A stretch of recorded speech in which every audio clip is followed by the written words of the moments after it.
I think they did. Yeah.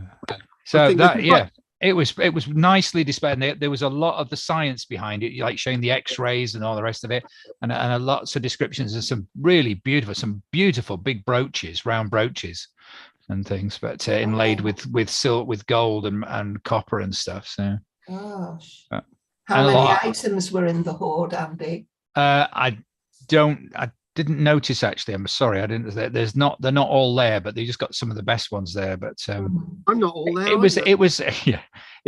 was a similar size to the Silverdale one, but it was actually buried in two layers, which I've not seen before. Then they think it was deliberate, so the kind of the rubbishy hack silver was on the top. And then a little bit further down was the pot. So they think it was like a bluff that if you found that, you'd go away. Right. And they very nearly didn't find it when they were excavating it as well. It was found by a metal detectorist who reported it to the archaeologist, who was the same guy who did that fort just north of Gretna there that was attacked by the Romans with the ballistas that whistled. Andy Nicholson. Yeah. It's same. So he's had quite a good little couple of years up there. So. Yeah. But yeah, really interesting. So. Yes, I bet. Well, I just thought I'd mention we're on record now, so I'm just trying to get this thing. So anyway, right, Peter, anything you'd like to say this week? Not really. No. Did you use the pendant I gave you? Oh, look! Don't talk to me about that. Right? It's he didn't give you a dud, did he? It did work. It's caused me a lot of grief. But why? How does it work? That's the question, isn't it? Yeah. It's caused me a lot of grief. Energy. I can imagine it does me. Trying to work out how does it work. Exactly. But it is all to actually operate. It's so strange. It's all about that sense of energy, isn't it, Pete? It is, yeah. Yep. It's all about energy. So Pete gave me a crystal on a bit of quartz, wasn't it? A bit of quartz, Pete, yeah? Yeah, on a bit of string, yeah. On a bit of string. And yes, and he gave me a little diagram where you can basically, I want an answer, yes or no to something. And yes, it did give me one or two answers. It turned out to be what it was meant to be, and causing me some grief at the same time. So there you go. Yeah, well, there you go. Okay. Sorry about the grief. Yeah, thanks for causing me grief, Pete. I really appreciate that. You should, next time, ask it that first. Is this going to cause me grief? It would say yes. And then don't do it. Don't do it. Right, Drina, anything you'd like to tell us this week? No, thank you. Right, okay. Oh, right. Oh, yeah. We got to do the register this week just for Margaret, right? So, Pool Margaret. Yes, sir. Any news this week from you? Well, I've told you about the cave thing already. Okay, then. What about you, Sabita? Yes, sir. Yes. You know what? I like this. Yes, sir. It's just like yes, so. It's just so me. Do you know what I mean? It's just like so me. Right. Okay, then go for it. Any news from you, darling? No, unfortunately not. No. Right, we've obviously had Andy's. Who are, do you know what? I don't know who's actually with us this week. Hang on a minute. Let's just have a little look. Right, David, anything you want to tell us? No, thank you. Oh yeah, David will probably leave now. When he speaks, he goes. Right. What about who else have we got left? Pat, anything you want to tell us? No, sorry. You did say yeah, no, sir. No, sir. Okay. Jess, are you there? Right. Anything you want to tell us? No? Nothing to report from me. Okay. What's the latest on wonderful Sandra? I haven't. She hasn't rung me, and I haven't contacted her this week. She said As soon as she's able, she will contact me. Okay, we got an apology. Thank you for that. We got an apology from Claire. Apparently, Jessica upset her big time. We did celebrate St. Piran's Day on Saturday, and I put a flag in the window. St. Piran's Day. Right, okay. No news from Roger. And I do believe that's everybody, right? So I'm just gonna right. I'm just gonna say two things before we start. Right. Okay, first things first. So when we talk about submerged forest this week, we will be looking at some of the submerged woodland and forest around our coast at other dates. So you know we'll be doing that again. Also, I'm gonna thank Andy and David and Drina for paying up their subs these 2 months. So everybody else due, if you can get the subs paid up in the next either tonight or tomorrow, that would be brilliant. So we can get that done and out the way, so we don't have to mention money again. So I'll repeat, the next 2 months of subs for the classes, £50 are now due. So if you can get that over tonight or tomorrow, that would be really appreciated. Now that we've done the money side of things, hopefully I won't have to mention it next week. We are going to be looking at Clement Reid. And Clement Reid is a figure that takes us to a time when the idea of Britain being connected to Europe was probably first taken seriously by a small number of people. So we do have some images today, and if I can organize the desk in front of me a little bit better so I can get a bit more space.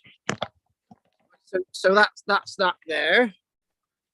Okay, and I'm going to go directly onto images, and I've got my notes in front of me, and this is going to be a corker. Whether I get through it all today, I don't know. So obviously thinking about Clement Reid, and that's where we're going to go. Yeah.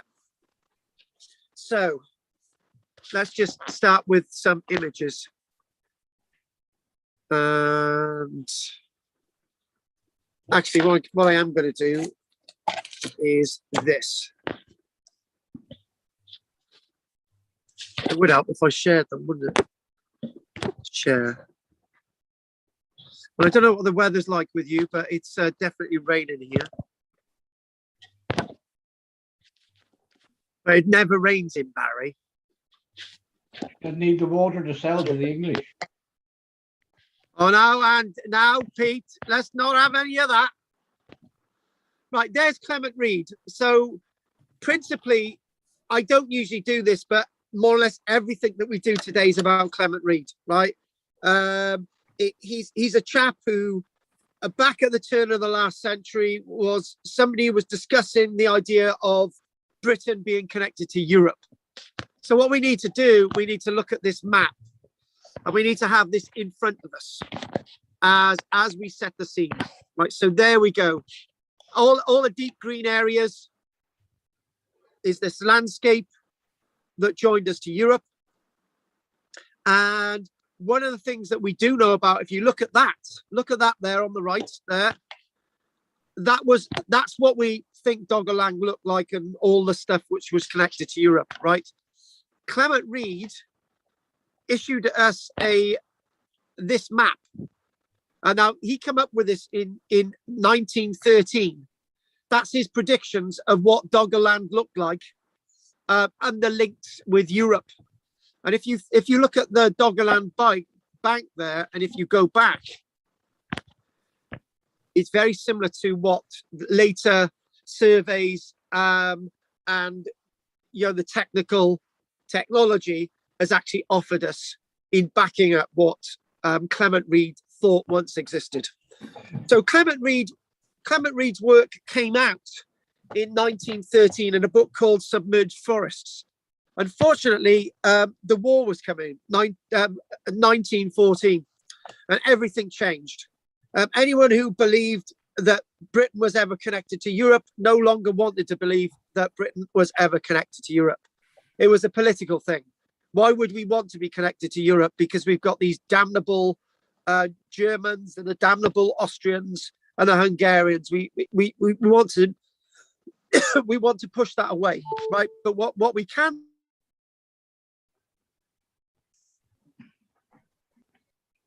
Rose, Carl.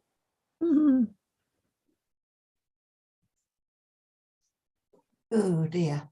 Lost you, Carl. God's sake! Here it comes. Yep. Oh, sorry. We lost you then.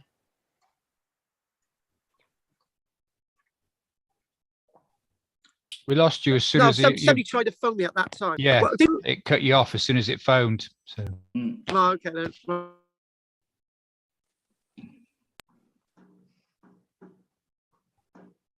On again. right. Okay. So we're back.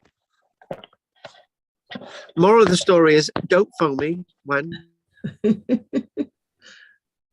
Your phone on Do Not Disturb, Carl. It works wonders until you Okay. forget to turn it back on again and your mum's rang you 10 billion times and you think, oh gosh, I'm in trouble.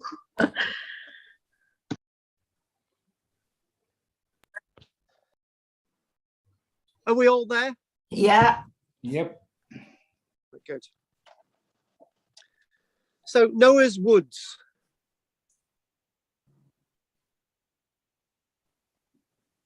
Hmm. And Island Britain. oh, all we got was it's Noah's called- Woods then, and then it went blank again.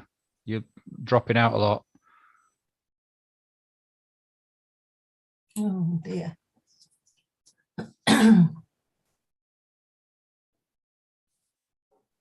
Carl, we're not hearing anything.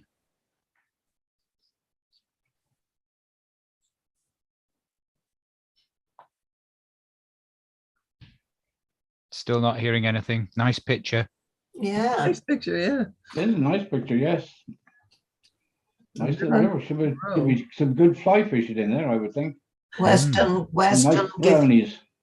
Where's Dungiven? Don't know. River Row. I've never heard of them. No. Margaret, you're now the host. Yeah. Don't worry, when Carl's back, he'll be the host again. You'll be back control. Have I got the power? You have got the power, Margaret. Wow. You can cause havoc if you like. And us did in a you know what hole. hominids and hominins are? Oh, I'll find the video. I watched a lovely video the other day that explains it more easily. I'll go and find it now. Hang on, give me a second. Oh, Carl's back. No, just when we're getting somewhere. Is he back? Right. Yep. Is he? Oh, I'm back with it. quick, Oh. talk about someone else. Right, I'm here. Good. Good, we can hear you. Brilliant. Right, That was a so very go- nice picture. What of me? No, the Lush Valley, whatever it was, River Row and near Yeah. Dungiven. that you just put up. And given Thank you. Let's go back with it. So, yeah, it looks like I'm sort of understanding this technology a little bit more because, yeah, I'm getting it. So if there's any problems, I just turn this whole thing off and boot back up. Yeah, good idea. That's your fault, Andy. That's what you told me to do. Why is it I ever listen to you? Your Don't know, voice is don't just know. yeah, exactly. Now this itself. I'm a Look at bully. that. Lovely. So Noah's Woods and Island Britain is a poem that we're going to start off with. It's called The Grasp of the Sea. It's by somebody by the name of Swinburne, and it goes as follows. Like ashes, the low cliffs crumble. The banks drop down into dust. The heights of the hills are made humble. As a reed's is the strength of their trust. As a cities that arms environ, the strength of their stay is of sand, but the grasp of the sea is as iron. Lord, hard on the land. So basically what we're talking about, that poem there is just talking about the power that the sea has over everything. It's very powerful. And Clement Reid knew this. Clement Reid knew that the beautiful landscape that you can see in front of us can be washed away basically overnight. Or was it to be overnight? But it's not the point. It was to go. And one of the great fears that humanity has, particularly within island nations such as our own, is the fear of the sea. The fear has disconnected us from Europe. The fear has taken away people and lands that once existed. We are to be victims to constant seaward advances as our land retreats. For most people in Europe, the North Sea is a stretch of water crossed, perhaps when going on holiday or as part of a business trip. Is this image still showing on the screen? No. No. Okay, I think I know. Basically, what we're getting as well is that we do also have on the Wednesday evening. We do get interruptions, and we've got this lush thing in front. Yeah, this image of the valley. Oh. No. It's not showing. Hang on a minute. Why is it not showing? Why is it not showing? There, start. We'll go again. Let's see the valley. There. Is it showing? Yes. Yeah. Okay, I got to occasionally move it. When people go across the channel, they can only be partly aware that the channel that they're heading across via ferry was once a landscape that you could walk across by foot. Few travellers are aware, however, that these dark grey waters cover a prehistoric landscape that once stretched without break from England to the Danish coast, and henceforth from the Danish coast all the way through to the bottom boot of Italy. The one thing that we do know about is that the loss of this land bridge with Europe was not just lost overnight. Because what we do find from about 12,000 years ago, the ice is melting. And with that ice melting, slowly but surely, that ice turns itself into water. And that water itself raises the water level around the British coast by up to 100 meters, which not only means that we are disconnected from Europe, we're also disconnected from the likes of the Orkney Islands, and we're also disconnected from the likes of Ireland. So these three huge watery, these three land masses that we've just mentioned are to be fair for forever, for the time being, within the space of man, island nations. So this moment that caused us to be completely disconnected from Europe occurred 8,500 years ago. Global warming raised sea levels to the extent that water engulfed a plain larger than the United Kingdom. So if we look at that there, that's the land that used to exist. Clement Reid was correct about this green area, this dark green area between Denmark and Britain. But some people believe that it's quite possible to think that as far as the Shetland Islands, that may have all been land at one point. Some people disagree that the Shetlands were ever connected to Great Britain by land at all, but that's another thing altogether. This is the furthest extent possible. The furthest extent possible that there could have been a land bridge between all of this landscape. So if we look, for example, down to this point here, by about 9,000 years ago, all this green stuff is what we see as being land connecting us to Europe. But 500 years later, things change quite dramatically.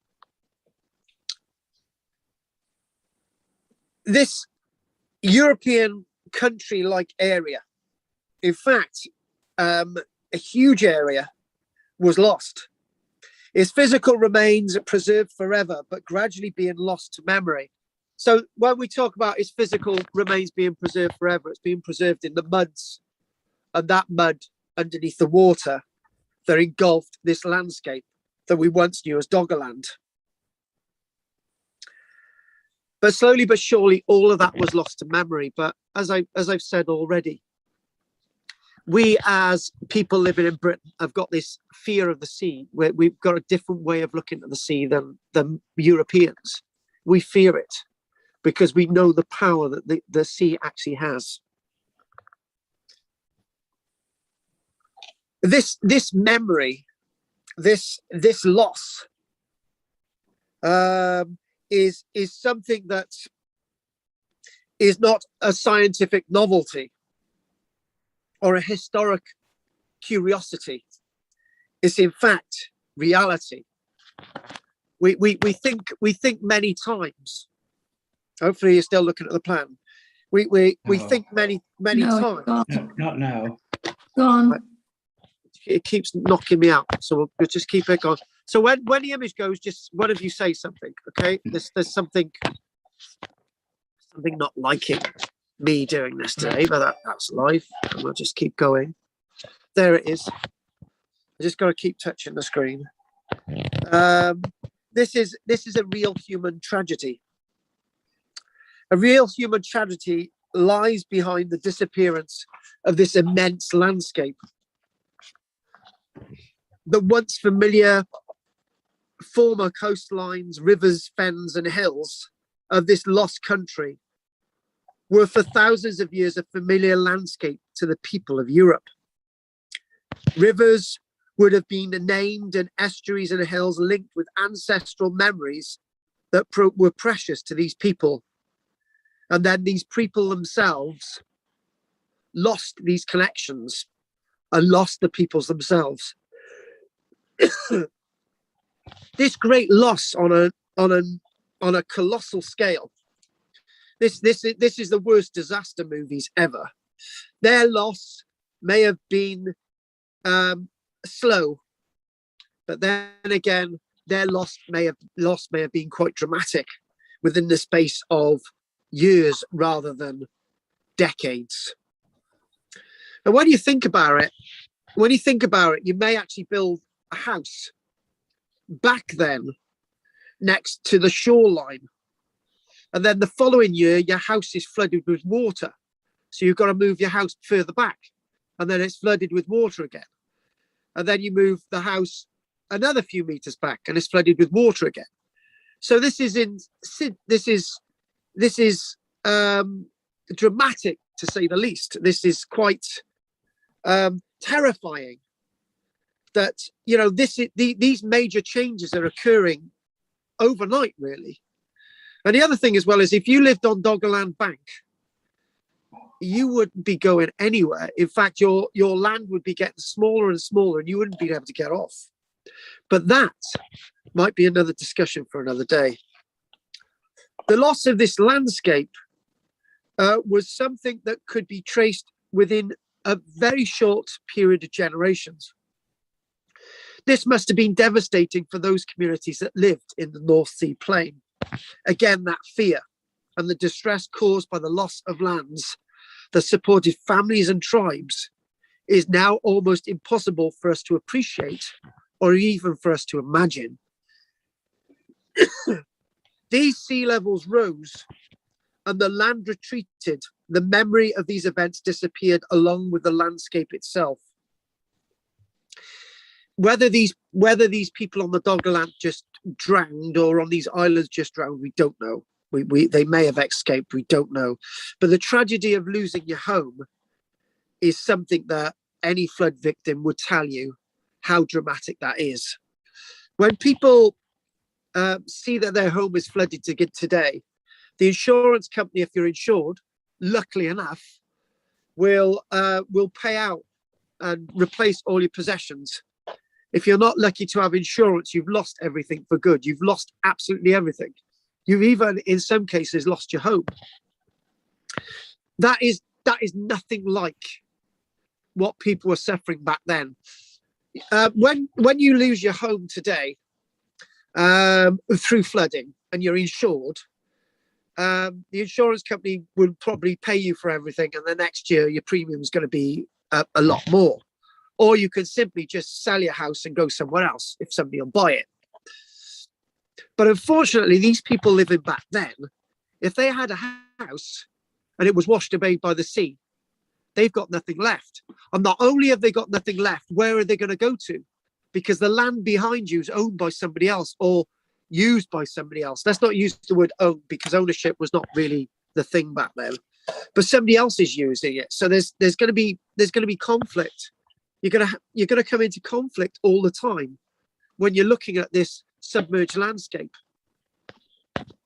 Back to this beautiful image again. So this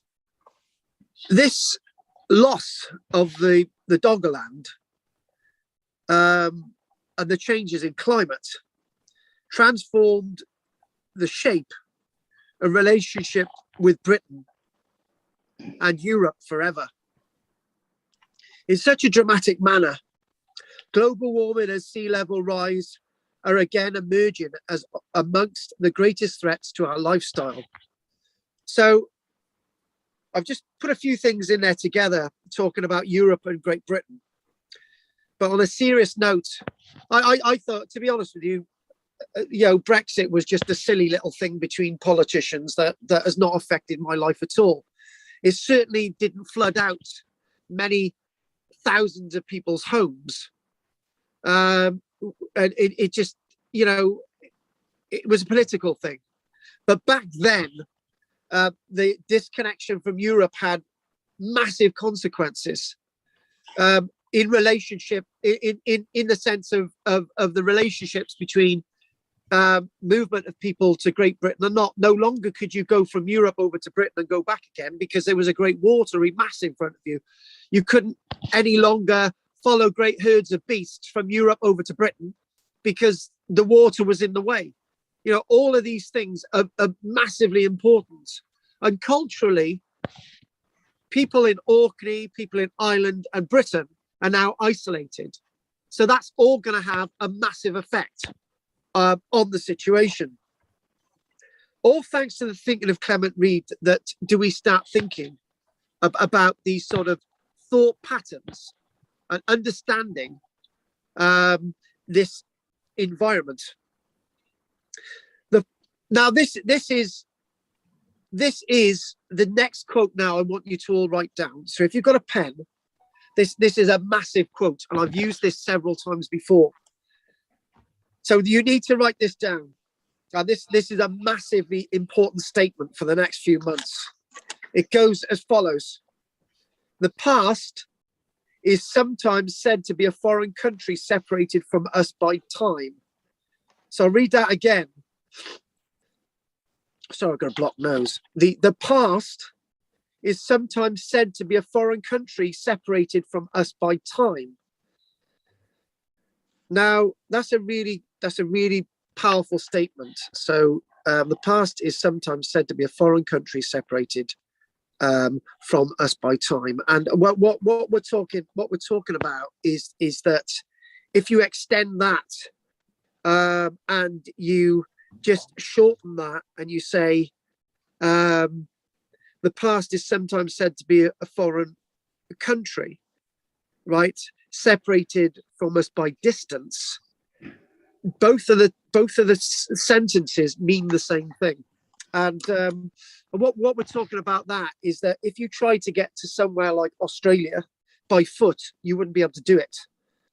And that's another way of looking at the past. It's a land you can't get to. You can't get to Australia by foot. So it's something that you know is there, but you can't get to it.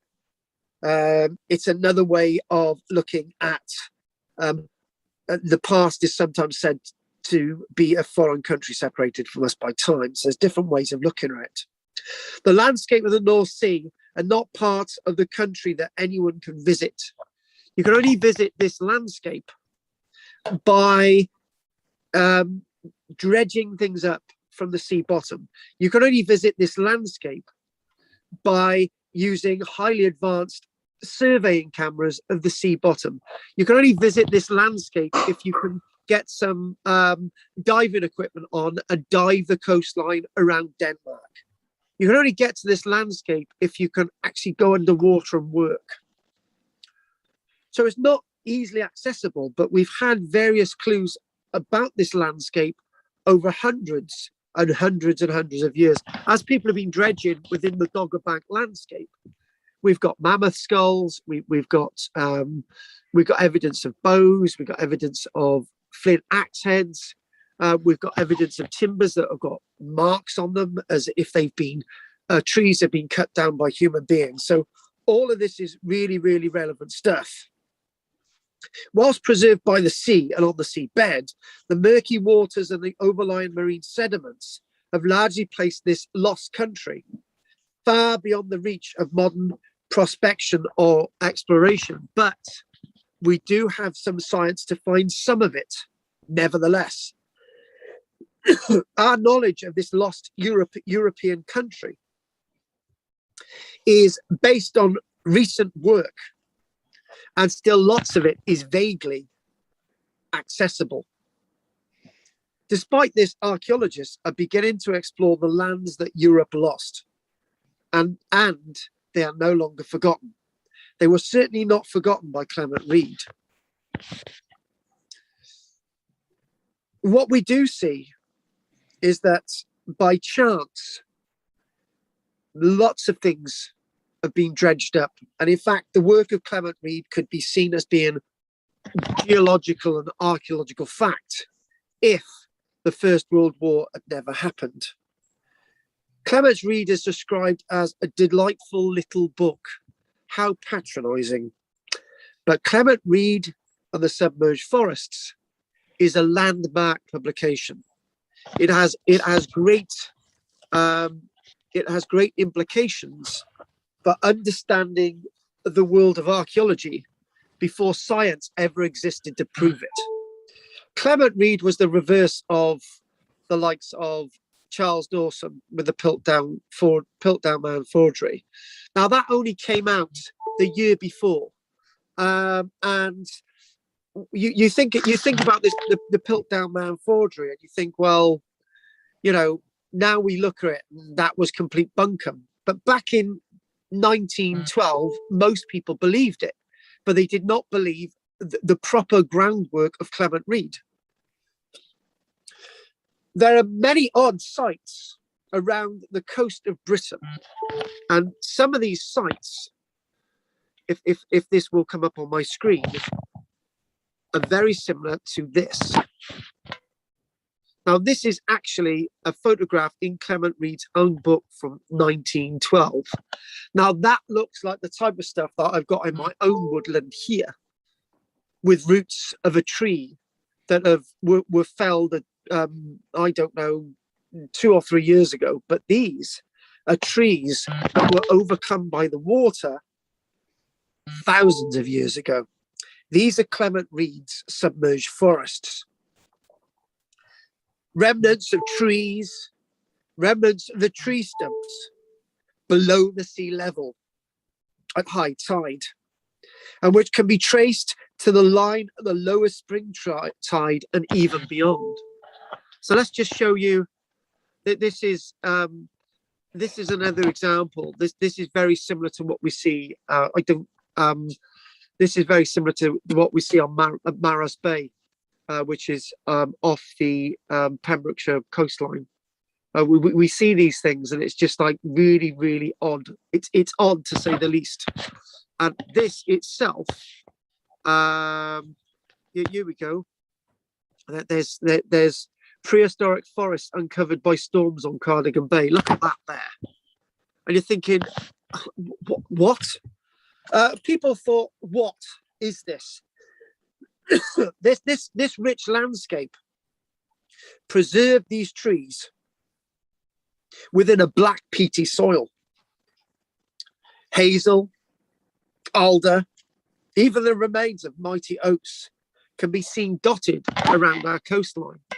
The evidence was so real that most experts chose to dismiss it. So let's just sort of try and get us to understand this. This is very, very important. So we've got this is both again in West Wales. Can you imagine having a copy of Clement Reid's book, and the war has just started? It's August 2014. No, it's August 1914, and the First World War has just started. And you're looking over to Europe, and underneath your feet are these tree stumps, and they're sticking out a really low tide. Would you want to believe that you were connected to Europe with a terrible war that was just beginning? And the answer is no. And amongst these trees, you occasionally find the remains of bears, wolves, and beavers, and other mysterious beasts that go bump in the night. There's two other points to this. The one point is that we occasionally find evidence that the trees have actually been felled.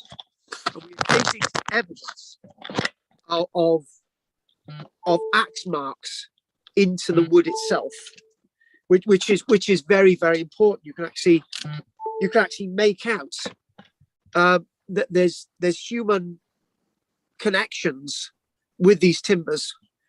And in amongst these as well, you can occasionally find axes. So what this tells us is that these trees were there at the same time human beings were making their way over to Britain, just before they couldn't get over to Britain by foot anymore 8,500 years ago. So all of this testifies not only to the past presence of these animals, but also of the past presence of human beings going back and forth between Europe and Britain. The antiquities of the trees and the sticky black earth that surrounds them is key to the premise of Clement Reid's submerged forests.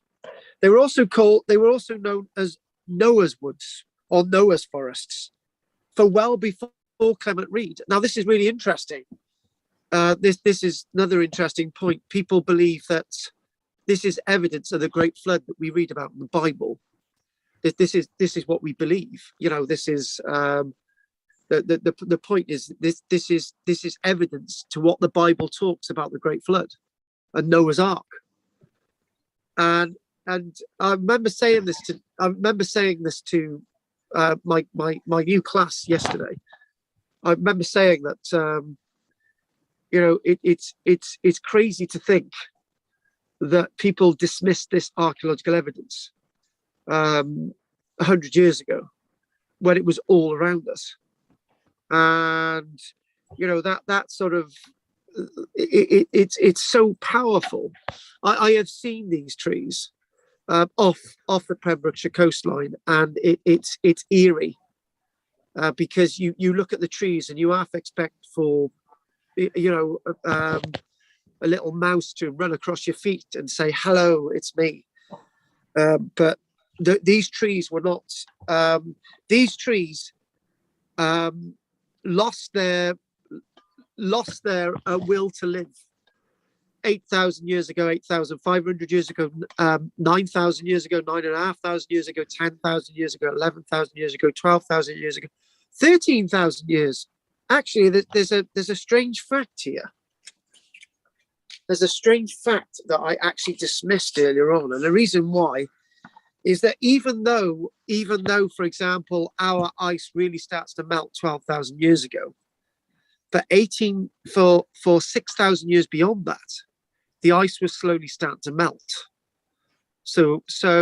And then it's accelerated 12,000 years ago, and that's when we see the proper end of our sort of ice age in Britain, right? Our glacial period proper.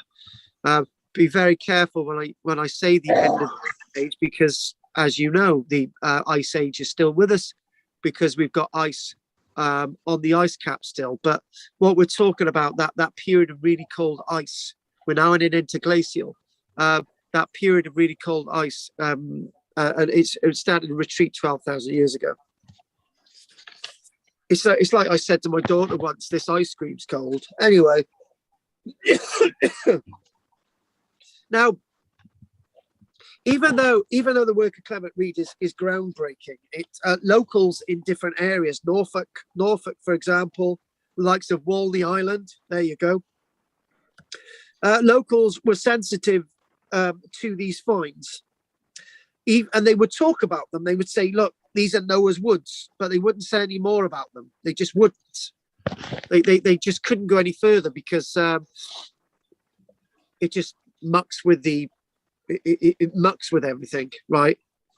You know, there wasn't a great flood at the time of the Bible up here, because, you know, this is all happening over in Israel and stuff, isn't it? You know, it sort of mucks with things. So people didn't really want to examine what this meant.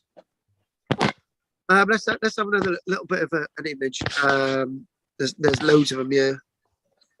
You know, the ones from West Wales are absolutely brilliant. Look at that there, absolutely amazing. Look at that. It's just like a submerged kingdom. There were, of course, many suggestions for the origins of these trees that were mooted at the time. Their inexplicable position, apparently rooted in soil beneath the marine sand, admitted no explanation other than the rooted trees were clear evidence for the biblical deluge that had swept the world clean at the time of Noah. But people would come up with all sorts of ideas and theories about what was going on. I know I've lost the image. It's clearly amazing that firm, proper archaeological evidence was ignored, and people couldn't go beyond that. And what I'm going to mention the name Samuel Pepys. Well, we all know about that diarist. He's the guy who remembers the Great Fire of London. Many people, and we're talking the Great Fire of London was in 1665. Many people had recorded the existence of these woods over the years. Samuel Pepys had observed and noted the presence of ancient hazel preserved in the mud when visiting the Thames dockyard. Pardon me? In the mud of the Thames dockyard, and he recorded that in 1665. However, the woods were hardly the most welcoming of subjects for study, so it just went over people's heads. It described, so you can imagine something like this being found on the within the muds of the Thames. However, the woods would not have been a subject that people wanted to discuss.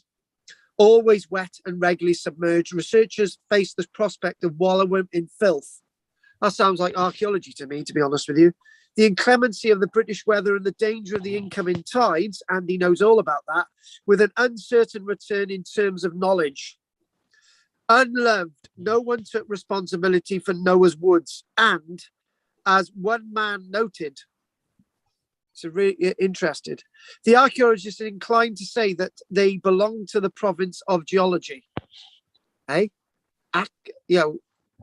axes have been found associated with these. Really? Yeah, they're to do with geology. Now, the geologists remarked that they are too modern to be worth his attention and both pass it on to each other. So in other words, the archaeologists would ignore this, but it's a massively important resource. And one of the things I would say is that I've not really come across any archaeologist who's actually gone out their way and visited all of these woodlands and forests around our coast. It's one of those long lost areas of study, and that's because we've only been really looking at this area of study only over the past 30 odd years, because it was only in the 1990s that the work of Clement Reid was actually being taken seriously. 75 years after his death or thereabout. Clement Reid, a geologist who, when nearing retirement, began a study of these unloved landscapes, and in 1913 published a small book on the subject entitled Submerged Forests. Today, this book is rarely read or consulted, but this is where the rediscovery of Europe's lost lands can be said to begin. And actually, if you can get hold of a book written by Clement Reid, Submerged Forests, you're in a way offering a tribute to the work that was only recognised in about the 1990s. So Clement Reid was one of those great Victorians, self-made men who rose from the ranks to the tops of their profession. So if we go back to the screen, typing, we got these little bit of a map there. Let's just get Clement Reid back up again. Okay, let's get him back up. Let's look him in the eye. And actually, I see this picture. A blank screen. Got that? No, we got a blank screen. Blank screen, nothing. All black. Submerged forests. Have you got this? No, nothing. Oh, for God's sake, I don't know. Hang on, it should be showing. It's showing that you're seeing it this end. Can you see this? We see No. Carl. Hotmail.com has It started. says you've started screen sharing, but there's no Oh, picture there. God's sake. Right, okay, let's just see what It we've just got. says you're talking. Can you see this? Nope. No. Right, okay. Right, let's try it again. Let's try it again. Maybe I should just do this without images. I'd be flowing much better. Right, forget the images. I'm not going to bother with them. Right. Can you see this? We see the flowers. Forget images. We're not going to bother. See your foxgloves. I'm just gonna present this. Right. Okay. Forget them. Right. Okay. Because it's just getting in the way. I should have done that at the beginning. Clement Reid, a great made Victorian, right? This was one of the great Victorians. He was self-made. He rose through the ranks to reach the top of his profession. The top of his profession. Reid was born in 1853, the son of a goldsmith and a great nephew of the famous scientist Michael Faraday, who passed away in 1867. He had clearly been an inquisitive child, and he attended public lectures at the Royal Institute of Great Britain, where Faraday himself had been lecturing. From a large family, Reid had to find work when he was old enough, but he was clearly not inclined towards business. After a short time working for a publisher, and he threw himself at that, Reid threw himself into the study in order to achieve a post at Her Majesty's Geological Survey. That's where he became great as a geologist. This was in 1874, when he joined the survey, eventually staying for nearly 40 years until his retirement in 1913. And it turned out in 1913, he comes out with this landmark book, and within years, he's passed away. Reid was not necessarily an easy man to get to know. He was somebody who was who pushed himself into his work. He was obsessed by his work and vociferous in his views. And I read his book. I read Submerged Forests, and it's not vociferous at all. It just tells you black and white what you can see around you. And it was not the typical academic book of the day. It was a book that spoke to you rather than spoke at you. And maybe it didn't fit in with, he just wanted to tell a narrative, and it's a great narrative, and it's a factual narrative. And his maps of Doggerland were in essence right without any modern day science to back it up. He was working all this stuff out from things that were being dredged up and thoughts that he had and thinking about the geology and so on. You can't get any more of an accurate science than geology. And Pete will tell you that. Geology is a very accurate science. A stone is a stone. When an archaeologist finds an axe, is it an axe? Do you see what I mean? So this was a geologist who was telling you as it is and as it was. He was a diligent field worker. He got everything together. He worked out where these mammoth skulls were being found and dredged up. He worked out where, for example, spears were being dredged up, and all these carved bits of bone were being dredged up. He was putting it all together. He was putting all this evidence together where there were axes deep in the mud. Was this earlier archaeology, or is this part of a world that was once part of the land? So his deep knowledge of both geology and biology lent itself to become an expert in ancient plants. And he became very eminent in his chosen profession. So if he became very eminent in his chosen profession, why didn't people believe his work? Surely if he'd worked in geology for 40 years, he should be believed. Charles Dawson was believed, and Charles Dawson was, by all accounts, a crank. But they believed the evidence that Charles Dawson offered in regards to the Piltdown Man forgery, which I find the two very difficult to put together. He served on various councils to do with geology, and also councils that looked at flora as well. So old and current flora, for example, the origins of British flora, which he published in 1899. So he was going places, and he spent years studying and quantifying fossil plant remains, along with associated geological strata. So now we're building up a picture of the guy. He knew geology. He knew how geology worked. He knew how the landscape worked. Now, Clement Reid, having knowledge of both geology, plants, strata, he had a real interest in chronological change, and something else, climate change. We talk about climate change now, don't we? And we think, well, oh, Pete, this is a really interesting question, right? I'm going to pick on you. Yep. Did anyone talk about climate change in the 1980s, early 1980s, 1970s, 1960s? When did they start talking about climate change? They talked about Indian summers and things like that, but never about climate change as such. Did you understand climate change when you were in work? Did you know anything about it? No, not really, no. Did you know anyone that knew knew anything? It wasn't discussed, and it wasn't brought forward as it is now. Did you know anyone who knew anything about climate change then? I can't say that I did.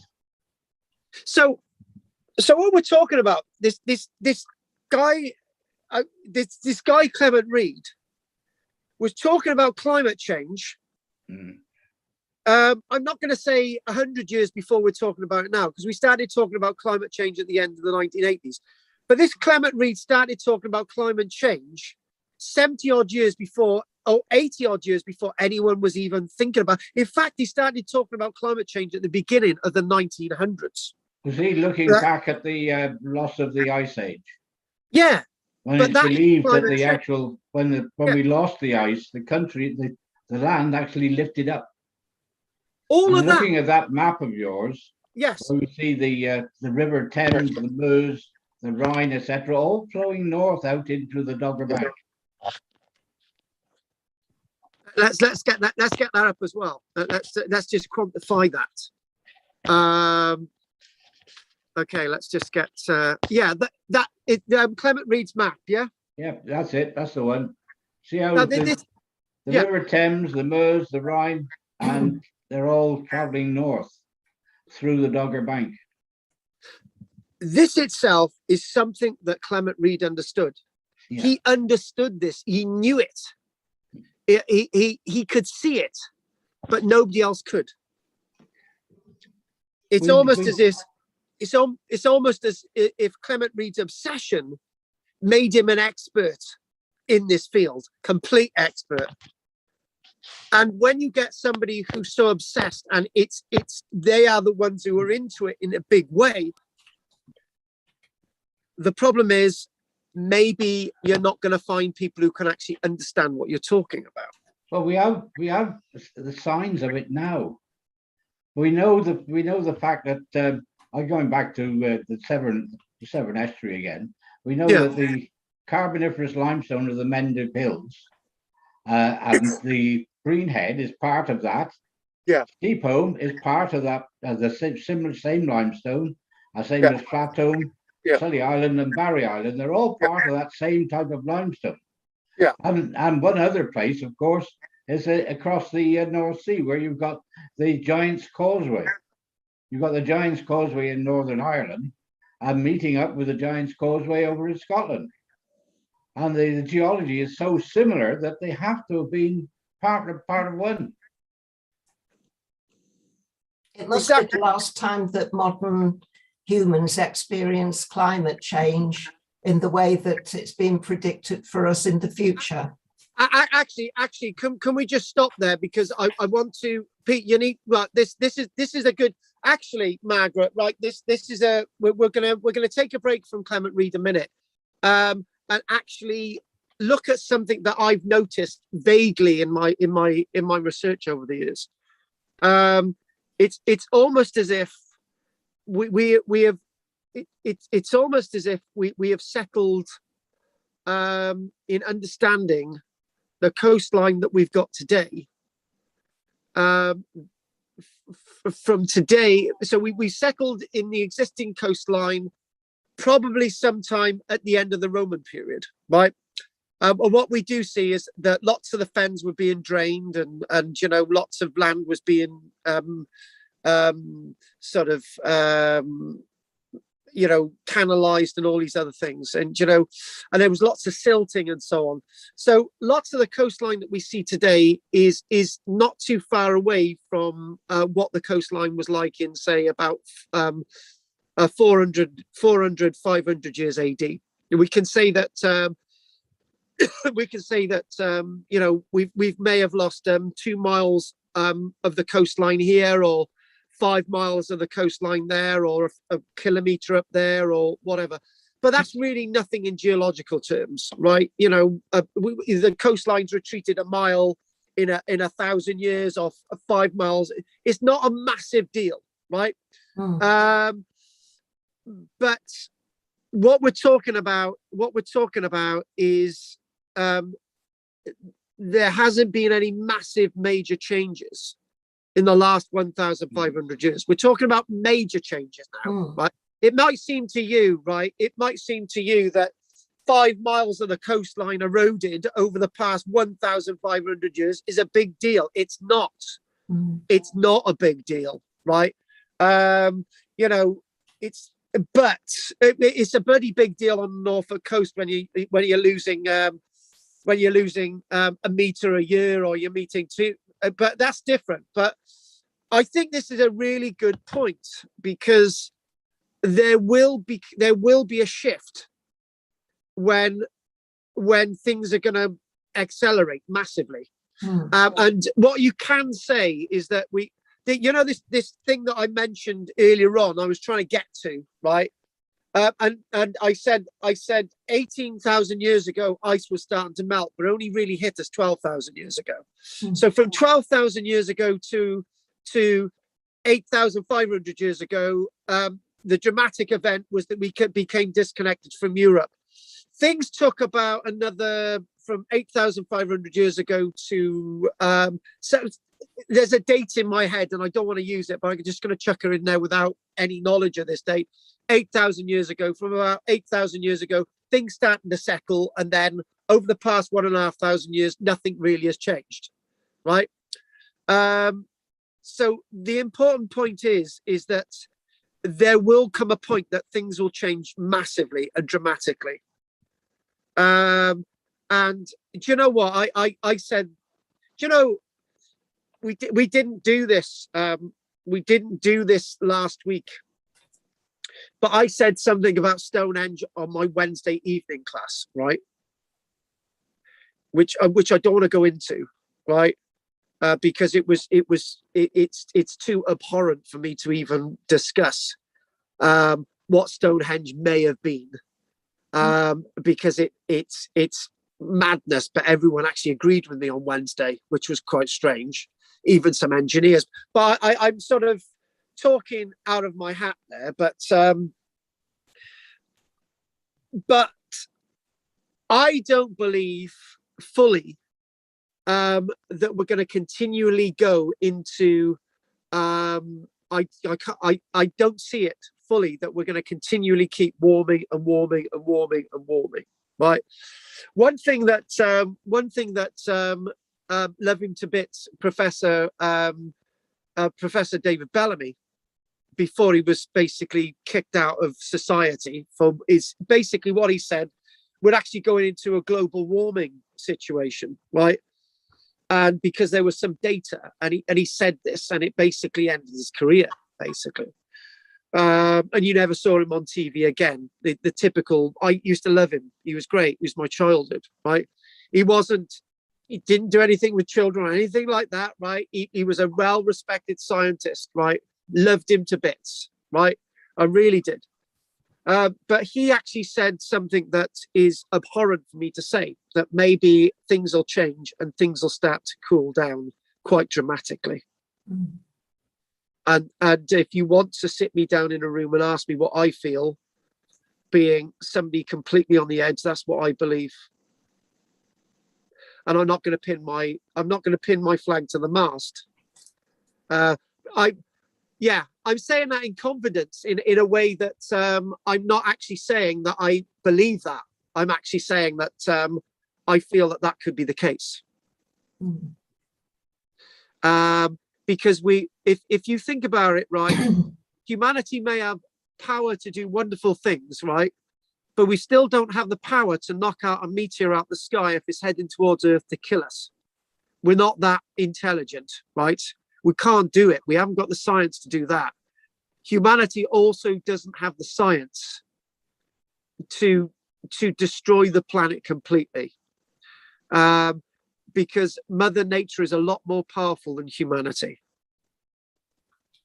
Well, we're at the mercy of the sun has flares every so often, and the world wobbles and moves its axis every so often. All of these things have a natural effect, don't they?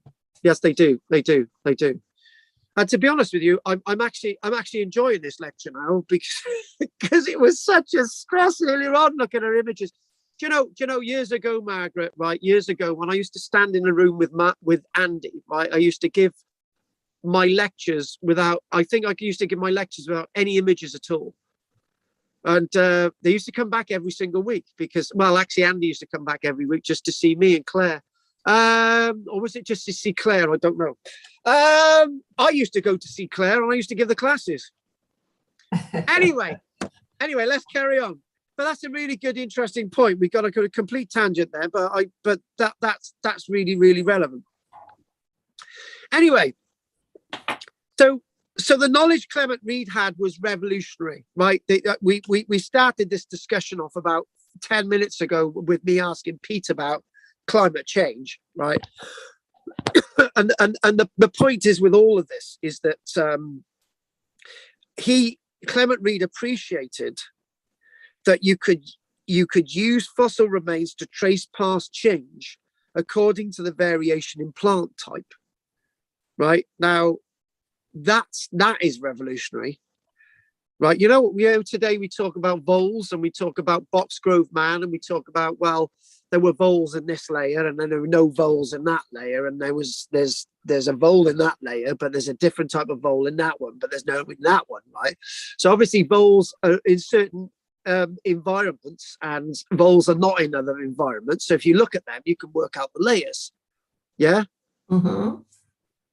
So it's much the same as when you look at a layer of Neanderthal evidence and Homo sapien evidence and Neanderthal evidence and Homo sapien evidence, Neanderthal evidence, and you think, oh, actually the Neanderthals were the last in that cave, right? It's the same sequence. Clement Reid appreciated, moreover, where similar plants existed, the evidence could also be used to infer comparable climates or even to suggest that different strata could be of the same age on the basis of the fossil record. Right, so what we're talking about is that he worked out that these forests around our coast dated from the same time. And if that's the case, what do these mean? Clement Reid's work hardly appears dramatic to me, but it is dramatic to me. It's very dramatic to me. It's something that we are still thinking about. It's something that we're still trying to work out. It's something that is very dramatic. It wasn't dramatic then. It's dramatic today because people understand the importance of this thing that Clement Reid was giving us. We tend to forget that our knowledge of the antiquity of the world is really quite recent. 50 years before Clement Reid was born, the primary sources for understanding the history of the world in Europe were the writings of Greek and Roman historians. So when you think about, when you're thinking about trying to understand the world in 1850 or 1840, you're basing what your understanding is on Roman and Greek history. And when you think about it, the New Testament was written in the Roman Empire period. So if you're basing your understanding on history based on the Bible, or on the writings of Muhammad, you're basing your understanding on the past on fairly recent writings, right? And the other thing as well is if your understanding is based on, and the other thing as well is what we do have in 1650, the Archbishop of Armagh, a certain James Usher, otherwise known as, I call him Bishop Usher, but it's Archbishop Armagh James Usher. I always call him Bishop Usher. Why not? I don't know the difference between a bishop and an archbishop. Do you?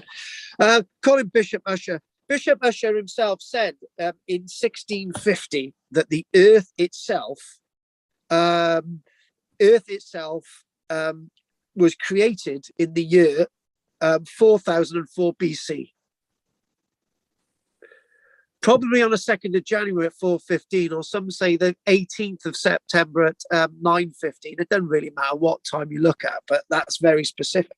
But anyway, actually some say it was the best time of day is to create the Earth is about 6 o'clock. So you get up, you have your tea, you cuddle a woman or bloke who you're with.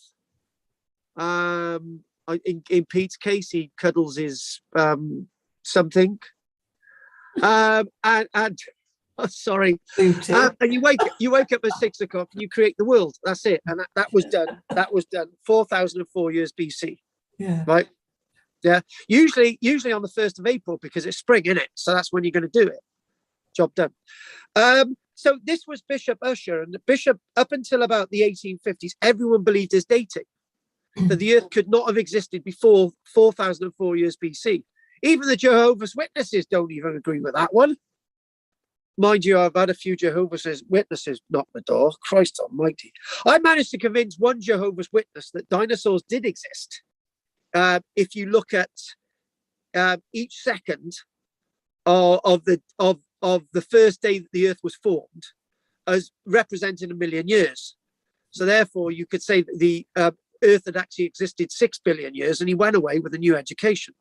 Anyway, the point is that this is what Clement Reid was up against, and also Clement Reid was up against Charles Darwin as well, because Charles Darwin, only 50 odd years earlier, had given us his landmark publication about evolution, and then you start to think, well, God, what is going on here? In other words, what we do know about real science to do with history and archaeology, from about 1850 to about 1900, it's only 50 years old. So all this stuff challenging Bishop Ussher and all this stuff challenging the Roman writing and the Bible and all the rest of it, right? People come up with real dates is only 50 years old. So there's lots of people out there involved in science who are still devout Christians who do not believe any of this earlier stuff. Dinosaurs could not have existed before 4,004 years ago. People still believe it. People still believe it today. Pete definitely believes it. My grandson was entering the Natural History Museum in London, and there's the big dinosaur skeleton there.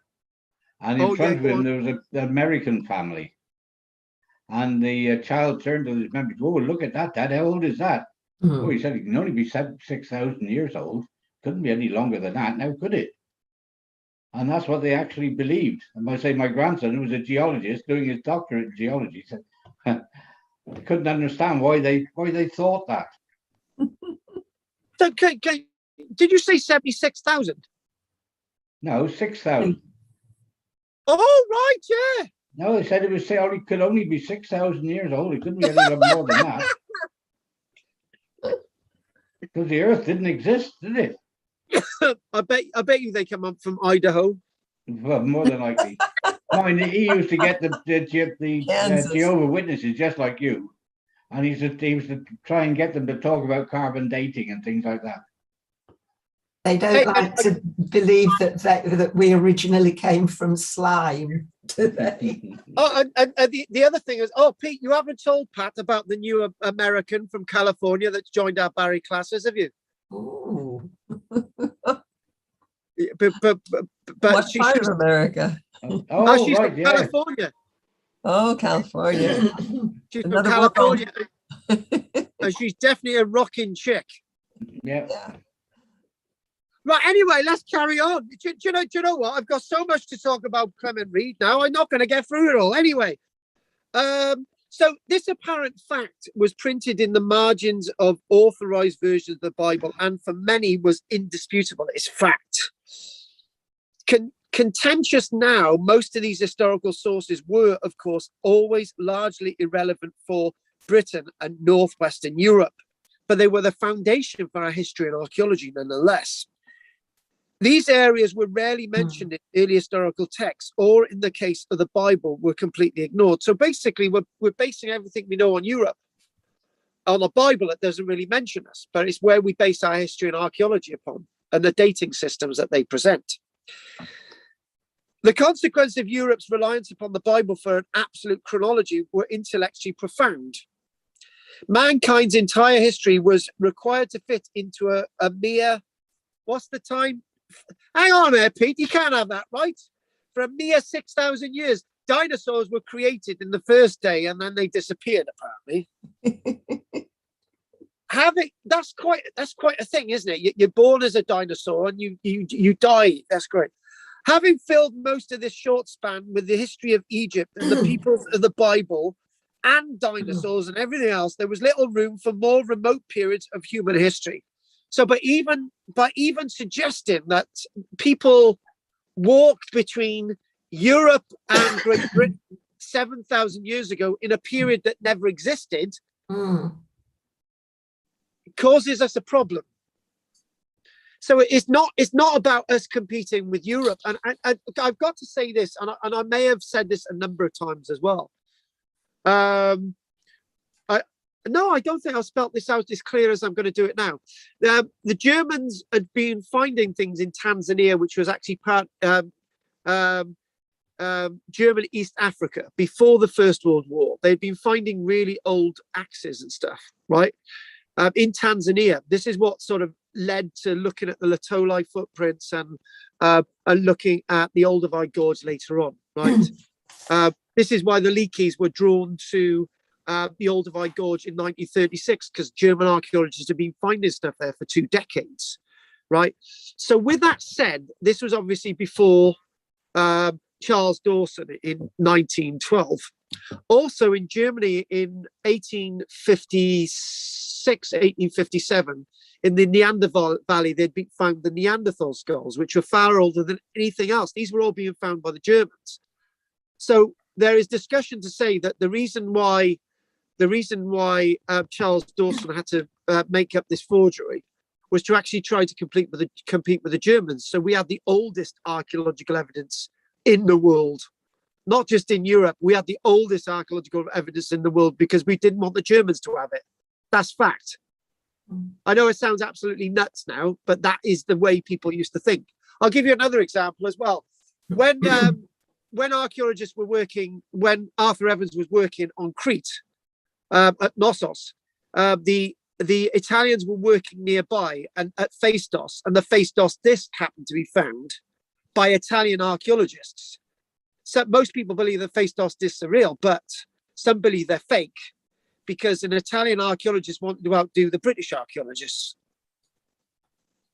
So the biggest problem is that we've got with competition. Going back to the work of Clement Reid, by even saying that we're linked to Europe doesn't fit in with the narrative of what British archaeologists wanted you to feel. Why would we want a land bridge with Europe? We don't want anything to do with those foreign yokels. We really don't. And that's how people felt. They really did.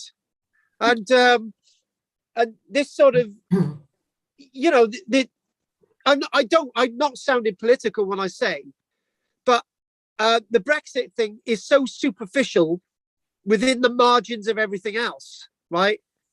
And if you want to expand on that, as I had a discussion with Margaret, what we're seeing with global change today is absolutely nothing. It's nothing, right? What could be worse is a lot worse. And I hope that doesn't come in our lifetime.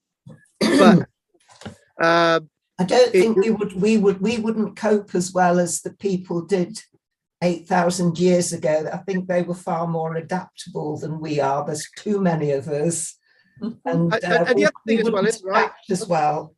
I'll give you an example, right? Was it 3 weeks ago, right? I've got a wind turbine that couldn't cope with the wind, right?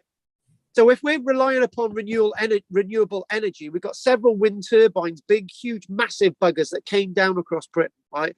Our entire economy is based upon technology that cannot cope with global environmental change. We could harness the tides of the Bristol Channel, and that would give us 6% of the total energy. Why don't they do that? Because it's too easy. Too expensive. Well, expensive to start with, but once it's there, it's there. I know. Exactly. Mind you, Pete wouldn't be happy if a sort of tidal marriage went through Flatholm, right? And people could just walk over on the island. He wouldn't like that. No. So Pete, shut your mouth. Right. Okay. So what we need to go is, moreover, the certainty that God had created the world in its present form also denied the possibility of substantial change to its inhabitants, including man. What we're talking about is that the only power on the planet that could create a difference to humanity is God. Mother Nature cannot be more powerful than God. So by having these huge tidal surges to disconnect Europe from Britain is something that can't feasibly take place anyway. but they clearly did.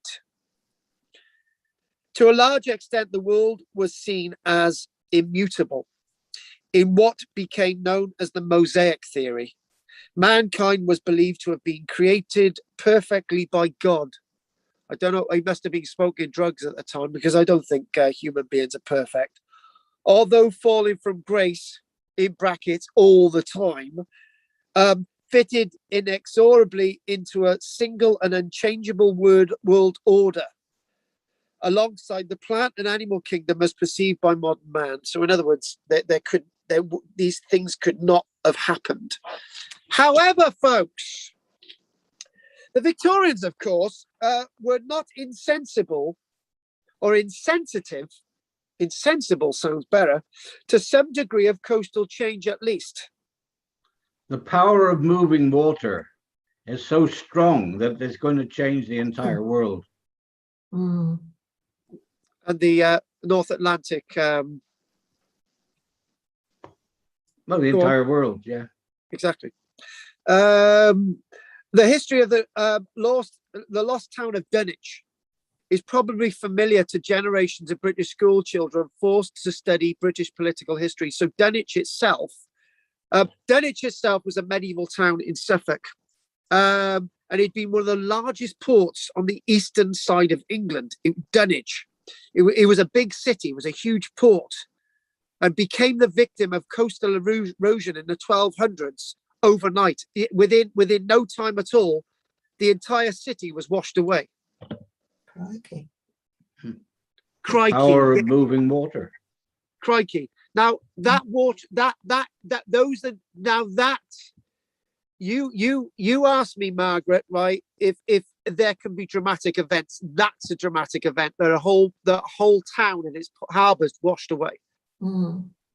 Now I don't know if I'm sounding out of tune, right? And anyone's going to be upset by what I'm just about to say. I do apologise, but I'm going to say it as it is.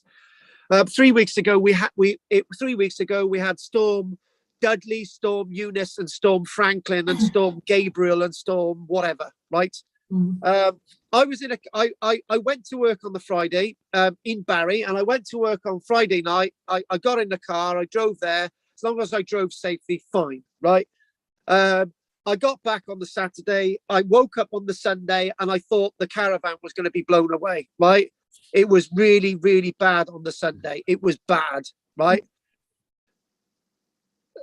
But that's nothing to what happened in 1606 and 1606 on the 20th of January, where thousands of people died, where thousands of people's towns, villages were swept away, right?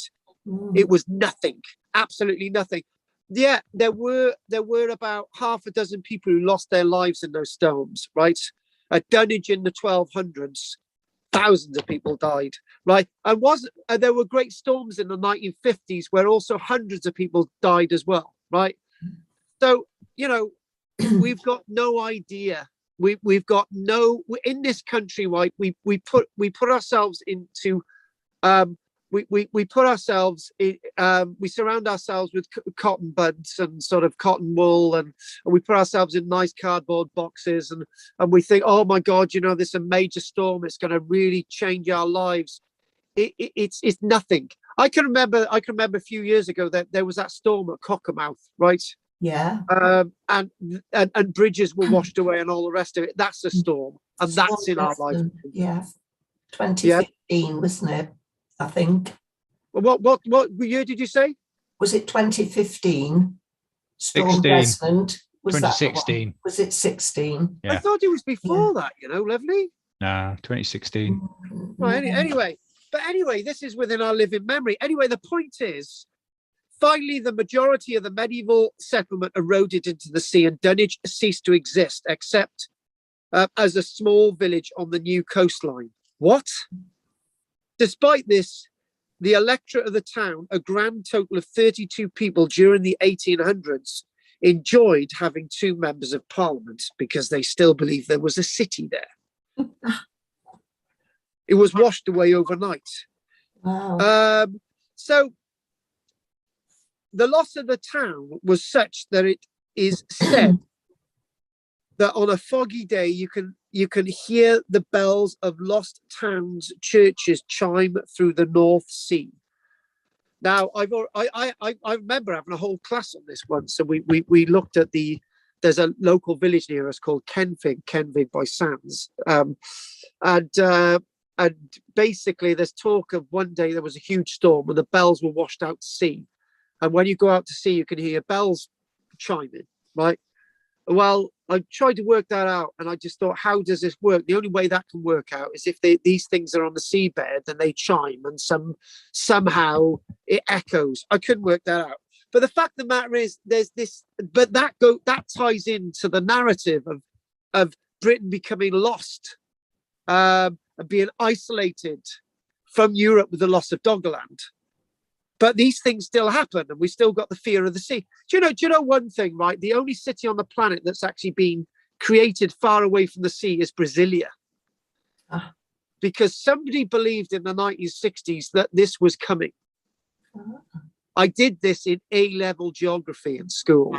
I remember we did Brazil City, right? Brasilia. And they said the reason why it was constructed far, far into the Amazon rainforest, right, was because they were aware that one day Sao Paulo and Rio de Janeiro would be washed away by the sea. And this was in the 1960s. Mm. So somebody in Brazil knew that this was coming. And nobody's done anything about it since. Do you know, we still do the Thames Barrier when in fact we should be evacuating London and building a city somewhere else. But we won't do it. Places like Liverpool will be swept up by the sea one day, but we still think, oh, we'll keep building tidal barriers to stop the sea coming in. We've got. I'm going off on a completely different tangent. I'm sorry, but climate change. But the point is, Clement, this geologist, stroke antiquarian, knew all this was coming.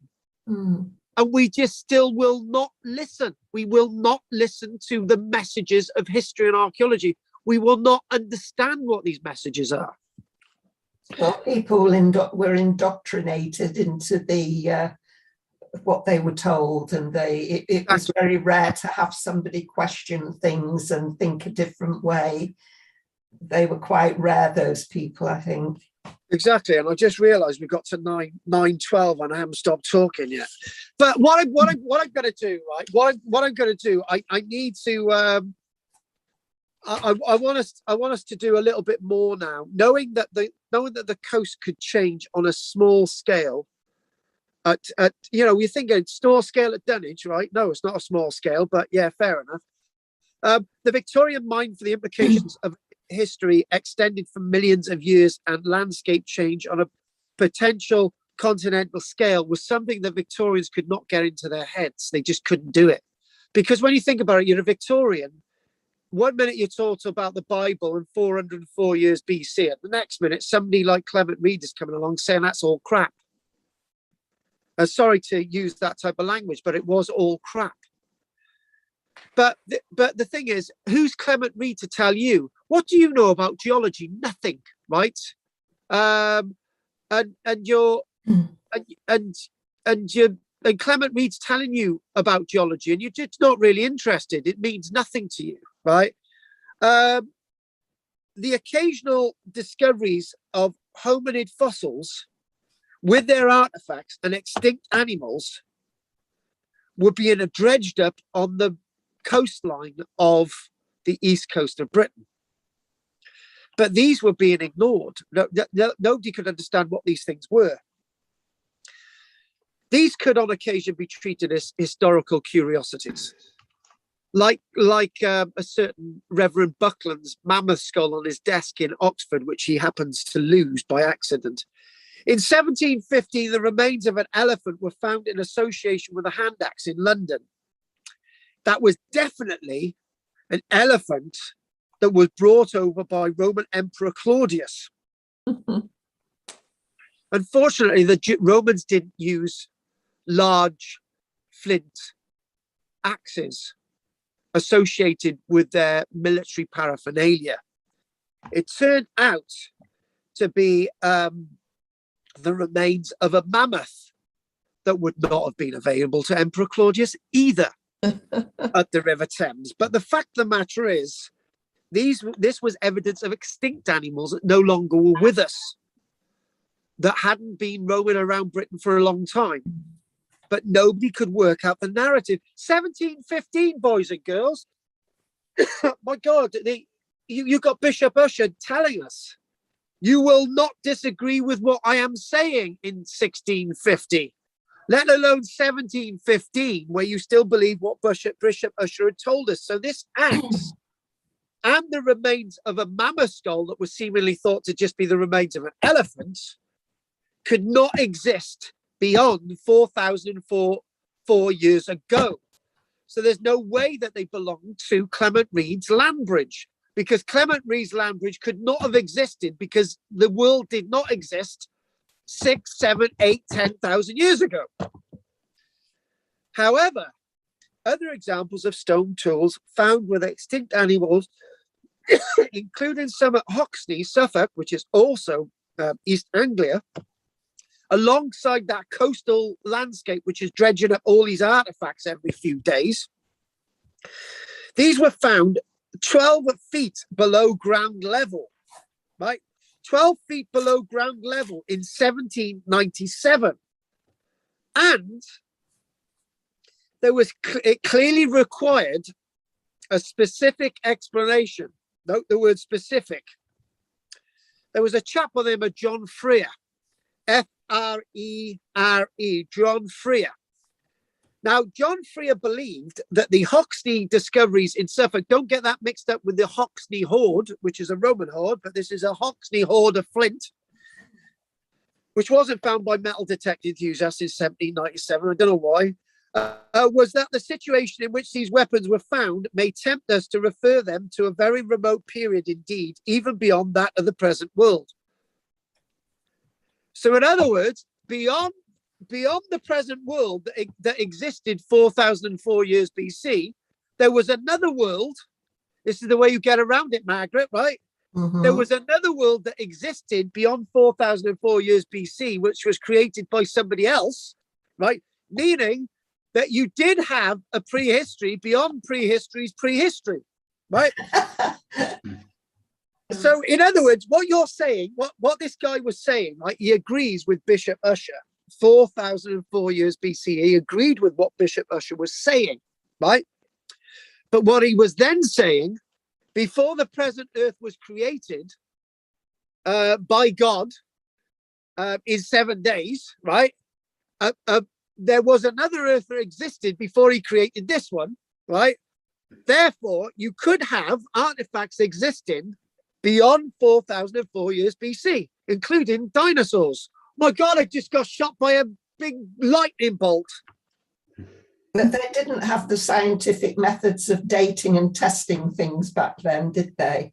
Yeah, but somebody else created the earth. Have you read Lord of the Rings and the Silmarillion? You know what I'm talking about. However, whilst perspective, the contemporary interpretive context was still able to place such material within a biblical chronology. Oh my God. It was well known that God had destroyed the world at least once. This was recorded in the Bible as the Great Flood, Noah's Flood. A Bishop Ussher dated it precisely to the 14th of August in the year 2348 years BC. Not jesting. It was therefore possible that these finds could be explained as evidence for a strange and unfamiliar antediluvian world destroyed by the wrath of the Lord. Hallelujah. This was a convenient and for many an entirely satisfactory explanation. Today, the Hoxne deposits are more credibly dated to about 400,000 years ago, on the 4th of September. 6 o'clock. No, 5:59 to be pedantic. So what we need, you know what? We're not going to complete Clement Reid today because I'm enjoying this too much. I don't know if you guys are, but I'm loving it. But anyway, right. Yeah, I'm really loving this actually. I do. Do you know what? It's so much better not using bloody images. It's so good. Right. So what I'm going to do now, I'm going to take us a break.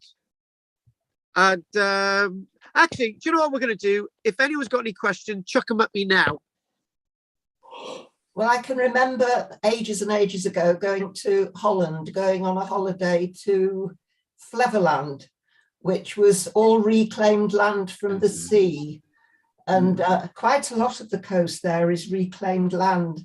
And I would imagine they've found quite a lot of fossils and stuff in Holland, wouldn't you think? Did you say Flevoland? Yes, we stayed on Flevoland. Not the Netherlands, Flevoland. It was an area of Holland. It was Right. a reclaimed island. It was an island called Flevoland.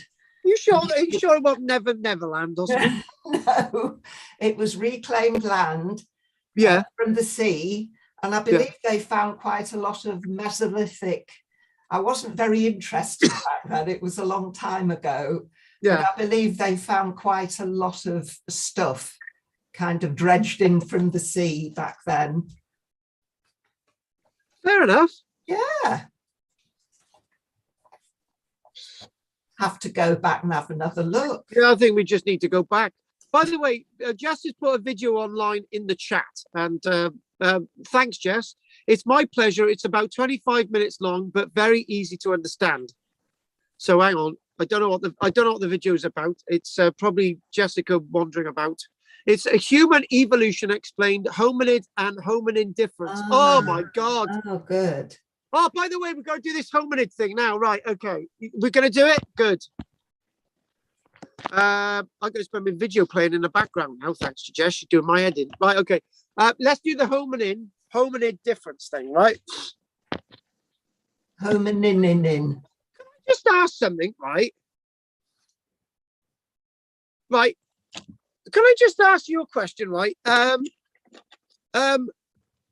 Anne's left us, has she? Is she? Yeah, some time ago. Oh, no. Yeah. Where did she go?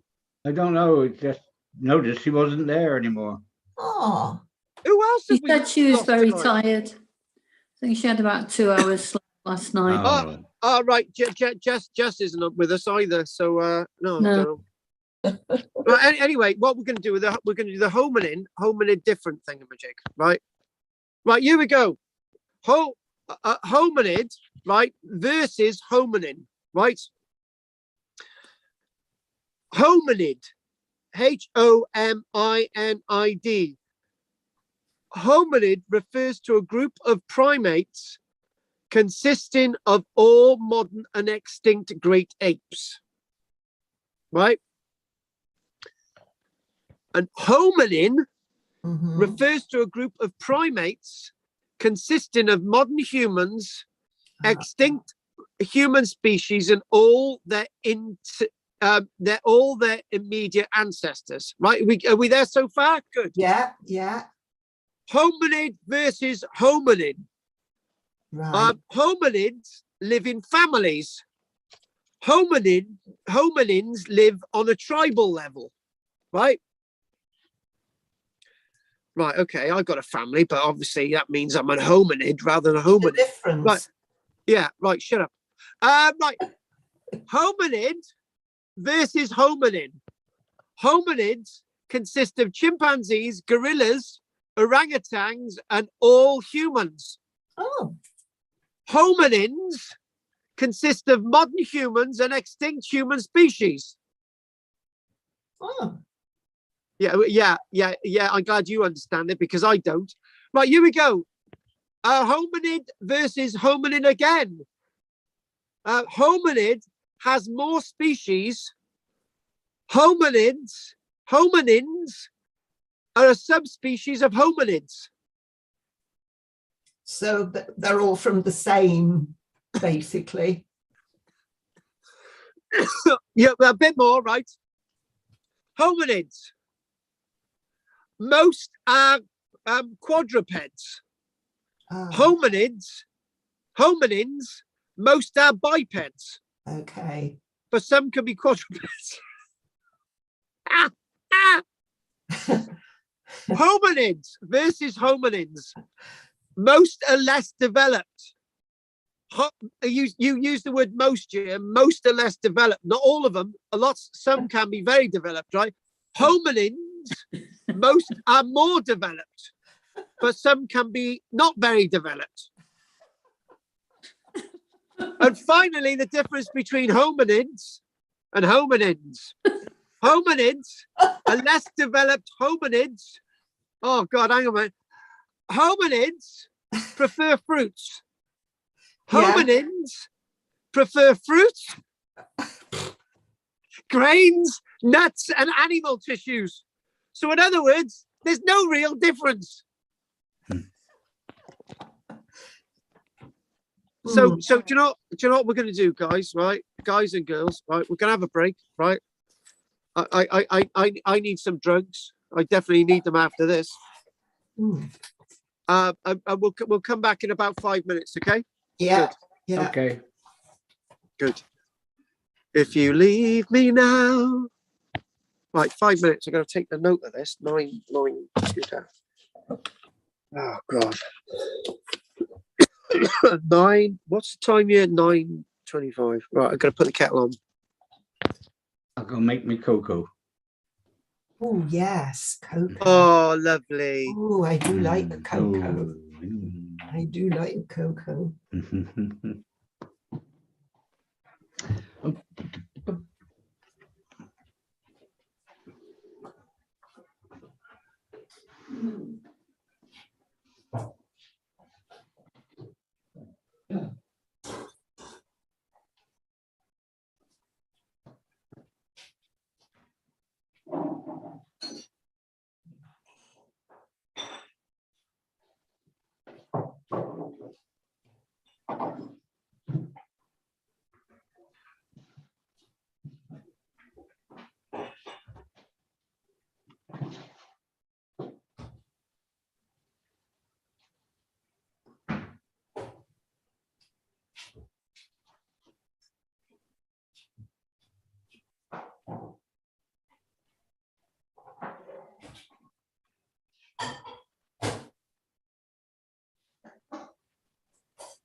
my daughter, Joanna, she said, oh, I went and had a look on your Karl Lagerfeld site. I said, who? She said, Karl, the archaeologist. She said, I had a look at one of his YouTube things just to see what it was all about. And she said it was the one about Lepenski Via. I said, I've never heard of it. She said, yeah. She said, well, you were on there. She said, I could see you talking on there. I said, well, I've never heard of Lepenski Via. And she said, yes, there was somebody called Peter talking about Albanians. And it was in Serbia. And I couldn't remember it. She said it was last year, August 21. And I don't remember doing anything about Serbia, do you? No. But we did. She said, well, I was on there, so we must have done it. Yes, we must have. But we've done so many places.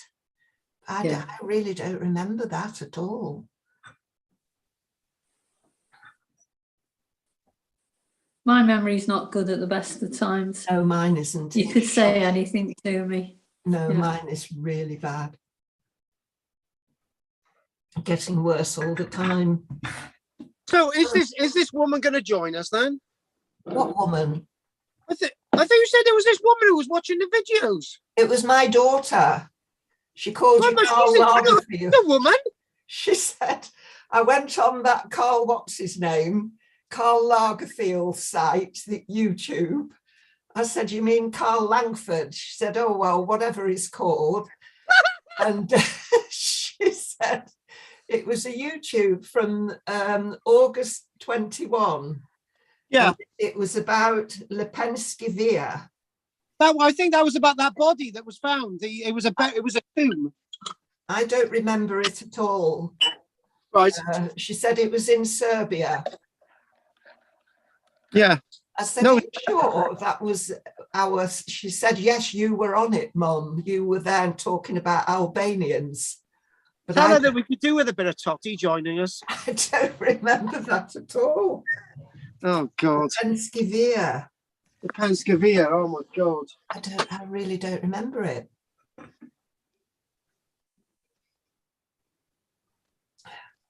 Yeah, Carl, you just have to do it again then.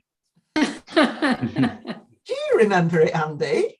I vaguely remember doing something about that, but if you'd said that to me by the name, I wouldn't have remembered the name at all. No. But I don't remember anything about it either. No. Can't have been one of the better ones. Less than a year ago. That was COVID, though. I guess, yeah. We were at stressful times. Yeah. Lepenski Via, Lepenski Via. That's right. Lepenski Via. Lepenski Via, Lepenski Via. All the night boys love a sailor.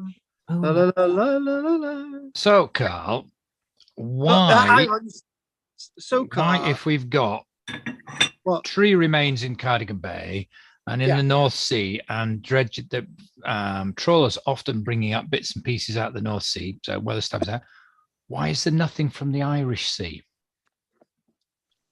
They looked there is from both Bay, that the Cardigan Sea. Yeah. Cardigan Bay. There's nothing dredged up though. Actually, there's only there are bits where there are forests going on the edge on the coastline, but nothing's come out, as far as I know, nothing's come out of the sea bed at all. But we did get that huge tusk come up off the Wirral recently. Parts of it are complete rocky bottom, aren't they? There's not, and Andy's got a good point. I'm really being pedantic. You've obviously got the evidence of the forest, but it might have been it when you Andy, when you look at it with all due respect, the flora and fauna is going to be very different.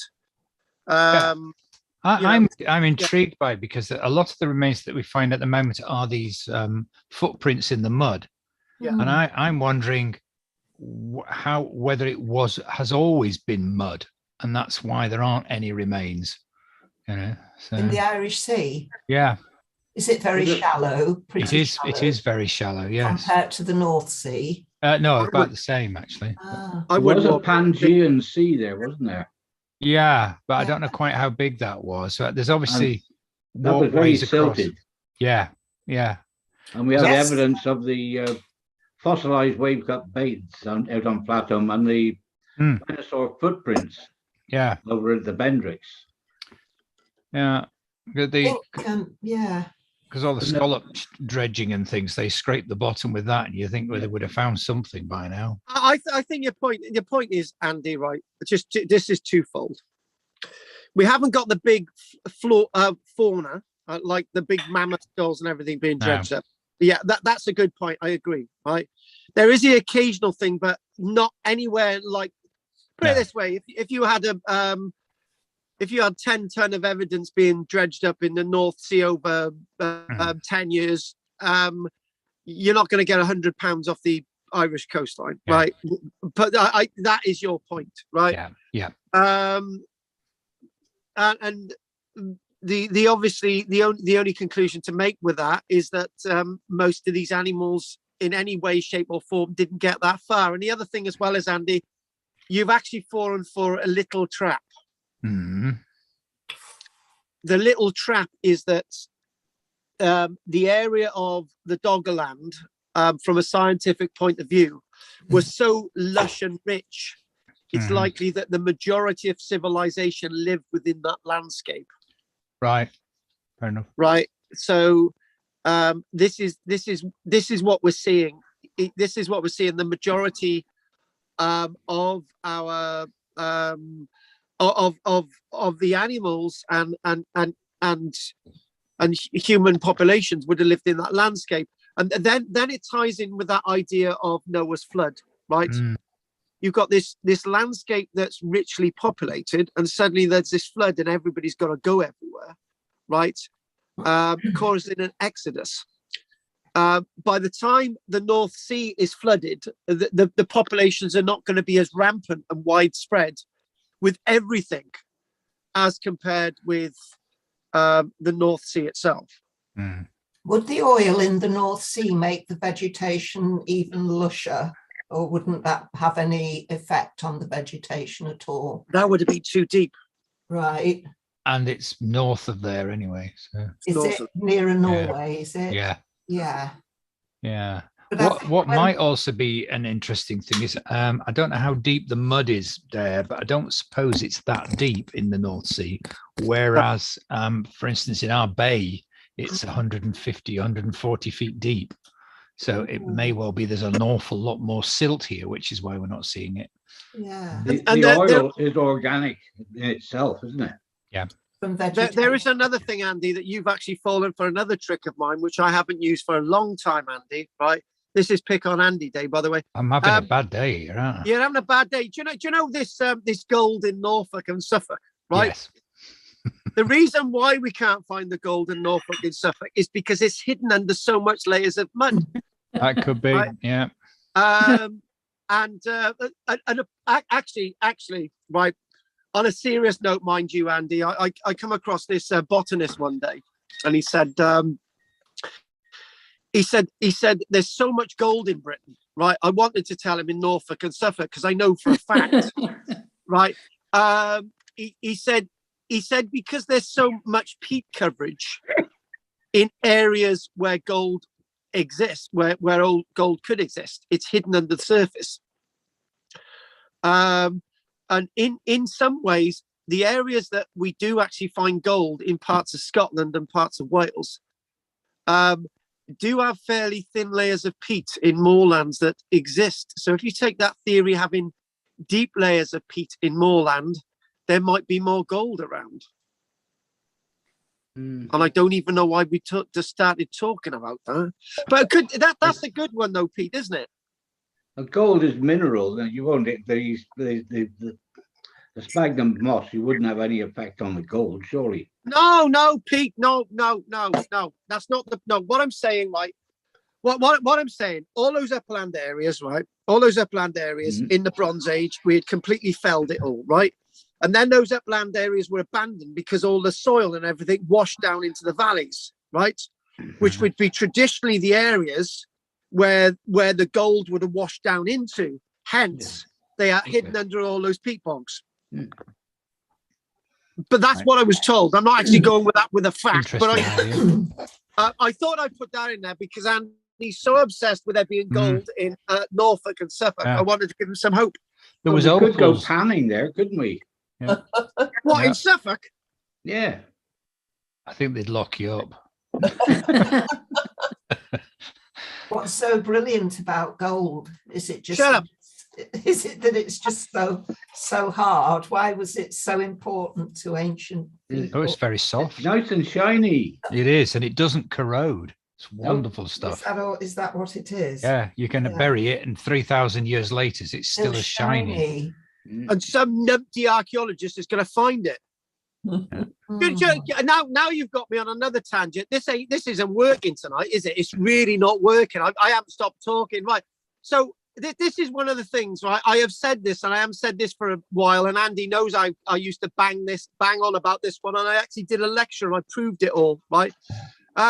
In the Iron Age, to create a torque made of iron would have taken so much incredible effort. The iron itself would have been more valuable than the gold. And you think about it. You think you've just said it yourself. There's loads of gold around, right? Gold was 10 a penny. Gold is easy to collect. Gold is easy to smelt. Gold is easy to hammer. Gold is easy to make into things. But to make iron takes an incredible amount of timber. Takes the knowledge of how to obtain the iron in the first place, how to get the temperatures, how to do all that. So to find an iron torque in an Iron Age context would be a symbol of absolutely immense power, more power than anybody who had a gold torque. Because when you think about it, this is the thing. There's been thousands of gold torques found in Britain. But as far as I know, not a single iron torque, except gold torques do exist, and they have been found in Germany. But very few have been found in Germany, but they do exist. That's a little bit of a metal. You can still see the sparkle on the metal. That is raw metal. That's a piece of galena. All right. Which was from which you find lead and silver. And there's a bigger piece there now, and this is quite heavy. But once again, it sparkles in the light, and you can actually see the metal in it. Yeah. So that's how gold would appear as well. Gold would appear just like the shiny metal in a piece of rock like that. That's because Pete's been illicitly mining it on Flatland. We've been gold panning. Oh no, but no. The thing is, this is the point. Pete said, if you give me 50 quid and I'll take you and your daughter over to Flatholm, right? I'll show you a place where you can get gold. As soon as we got on the island, he buggered off. Oh, I remember, Andy, you made your wedding rings out of the gold. That's right. Didn't you? Yeah. That's so romantic. You old romantic, you. The problem is the gold ring was so thin, it broke in a week. It wasn't much. We only got 3.5 grams. Apparently that was quite a lot in the Scottish terms. There's a place called Lead Hills, which I thought wasn't very suitably named. It's to do with the lead age. Well, right, exactly. okay, folks. Why don't we have a lead age? Oh no, I did this on Monday. See. Do you know what? Andy, do you know what? I've got to finish at 10 o'clock, right? I really do. We've got 17 minutes. Another day. You and Margaret and your bloody ideas about gold. I do like gold. Hey, do you know what we should do is give Pete a gold pan and just see if he does get locked up. My brother actually did go panning for tin. Right. And he would be in the rivers around Cornwall. He would be actually be panning for tin, and he did find quite a lot of tin. I don't know. You could pan for tin as well. Gold's dead easy because it's so any heavy. Any metal. Yeah. Right. Okay. I'm now shocked. We should be cautious about being too flippant. Back to the lecture about those academics from the 1800s. and antiquarians who professed a literal interpretation of the Bible as the basis for geological and historical knowledge, but they truly believed it. Those who accepted the Testament of Genesis, a group eventually dubbed the catastrophists, never heard of that, the catastrophists, were not necessarily uncritical. Some did seek primary evidence to support their interpretations of the evidence. And the most famous of these catastrophists was the first professor of geology. Oh, himself. Was it himself? No. The Reverend. No. Yeah, Reverend William Reverend Buckland. Brought a notable degree of rigor to the young discipline. So it's all due to this guy, Reverend Buckland. He even purchased a large, I didn't know this about Buckland. He purchased a live hyena named Billy to help in his comparative studies of evidence for scavenging in the fossil bone record. Despite this, the weight of evidence against the biblical explanation for major geological and anthropological change increased during the early 1800s. Numerous and rigorous observations encouraged an appreciative audience of the significance of fossil remains. So people were actually starting to think there's something in all these fossil remains. In Britain, a milestone was reached in 1830. In a publication called The Principles of Geology by a Charles Lyell, who was also a student of Buckland. 1830. I told you Buckland was really important, didn't I? Lyell espoused the principles that Buckland offered, asserting that geological strata could be interpreted if it was assumed that the process that governed their formation was constant. So in other words, what this meant was that the order of the sediments were observed to have been laid down in a specific order, therefore gave a clue to when and where and how past deposits were created. So he's actually making progress. Put simply, this meant that the fossil bones and artifacts recovered from deep deposits at Hoxley in the 1700s should be interpreted as being of great age, very great age, and not restricted to the short chronology suggested by biblical tradition. So in other words, this Lyell was rebelling against his master Buckland in 1830, leading us on to principles that our wonderful Clement Reid would aspire to. So in short, these principles were outlined relatively straightforward and elegant, but once established, they represented an important step forward. With a gradual acceptance of Lyell's work, there was a rapid movement towards a more sophisticated geological chronology incorporating landscape and climate change. So again, this idea of climate change was not just something that Clement Reid believed in. It was something that was developing, the idea of climate change. And with the idea of climate change, possibly, understanding what that meant, that, if your environment was very cold, you would have low sea levels. If it was very warm, you'd have high sea levels, right? People were actually starting to think about that. And it was at least in 1909 that German scientists were recognizing the idea of glacial periods. This was all down to Lyell's work, the idea of chronology and change. And not only was the chronology still a contentious issue when Reid was born in 1853, the dispute still continued in a recognizable form. So in other words, there were people that really wanted to believe Lyell, but there were also this new movement called creationists, that everything had to be to do with creationism.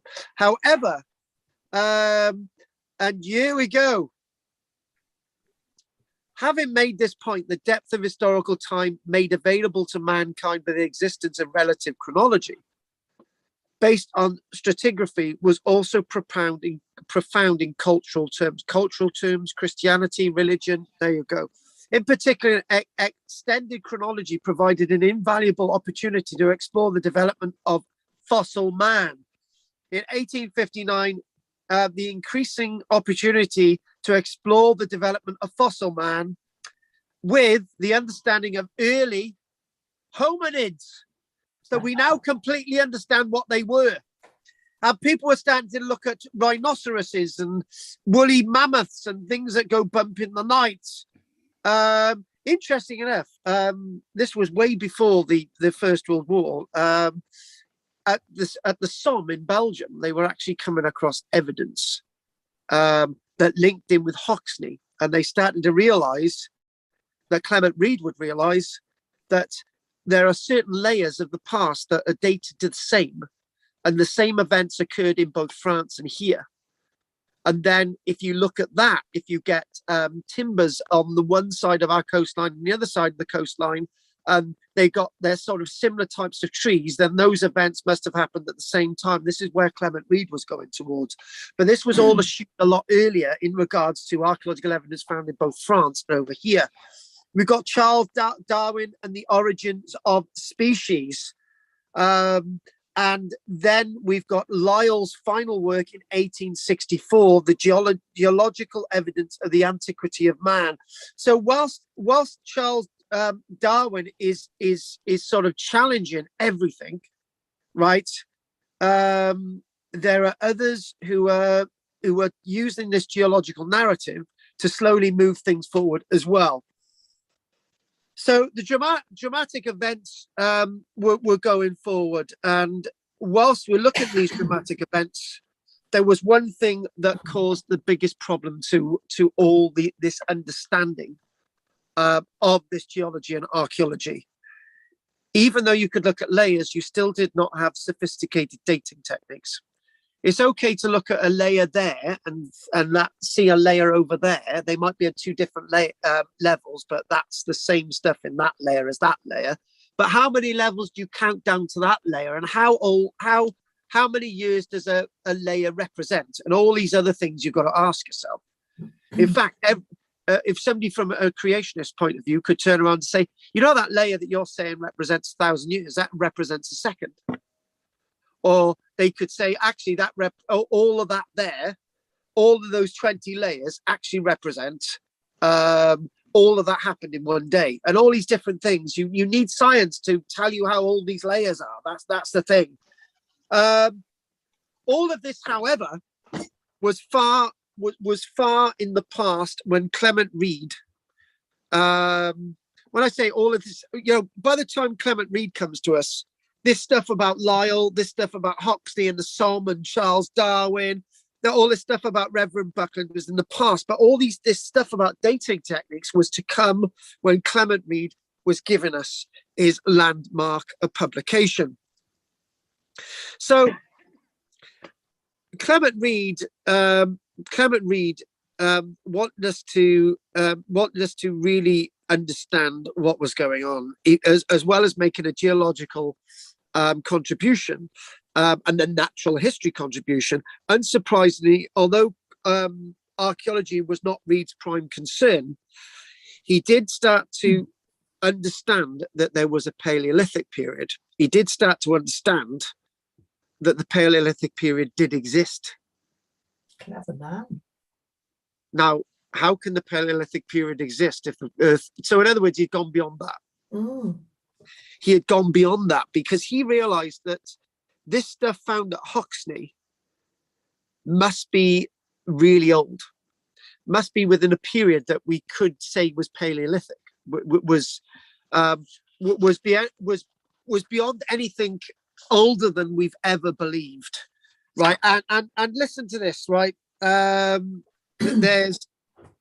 So he's thinking about the Hoxne deposits and Paleolithic man, and I will quote the Great Ice Age. So he's talking about the Great Ice Age as well. This is a revolution.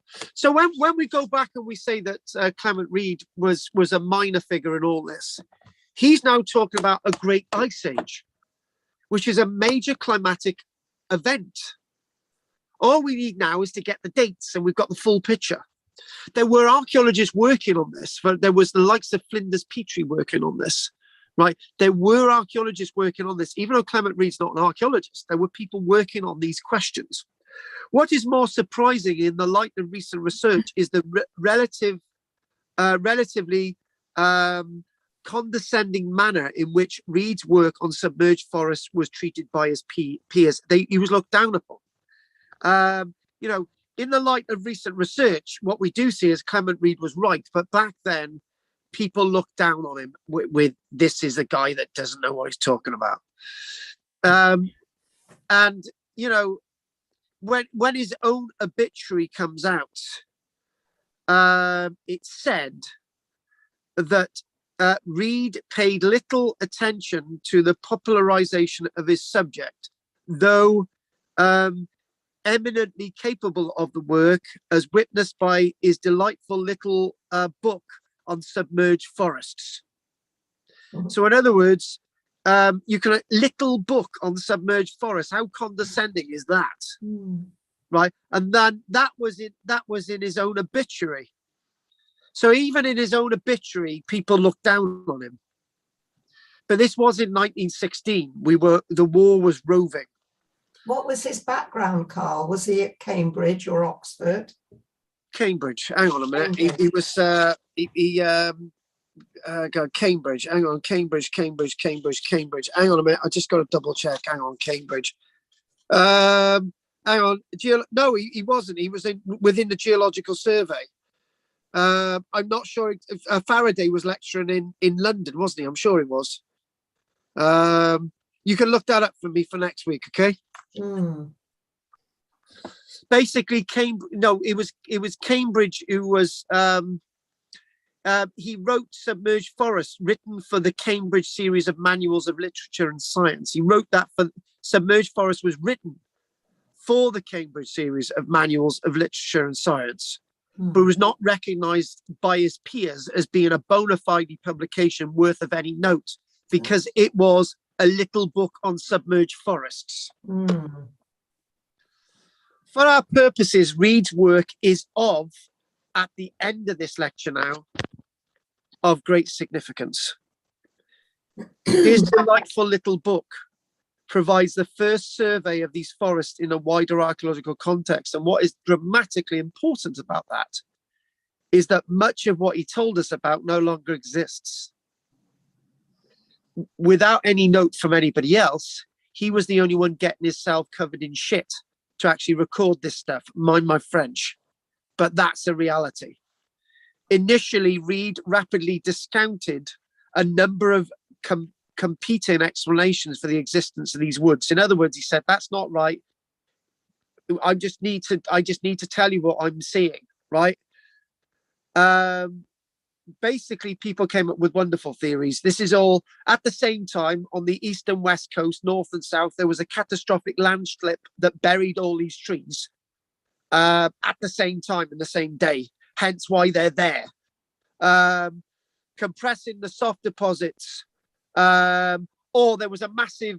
There were in the same day, right? There was a huge sand dune that spread across the whole of Britain, right? And it covered all these forests, only to be revealed at the same time thousands of years later. He basically decided that that was nonsense.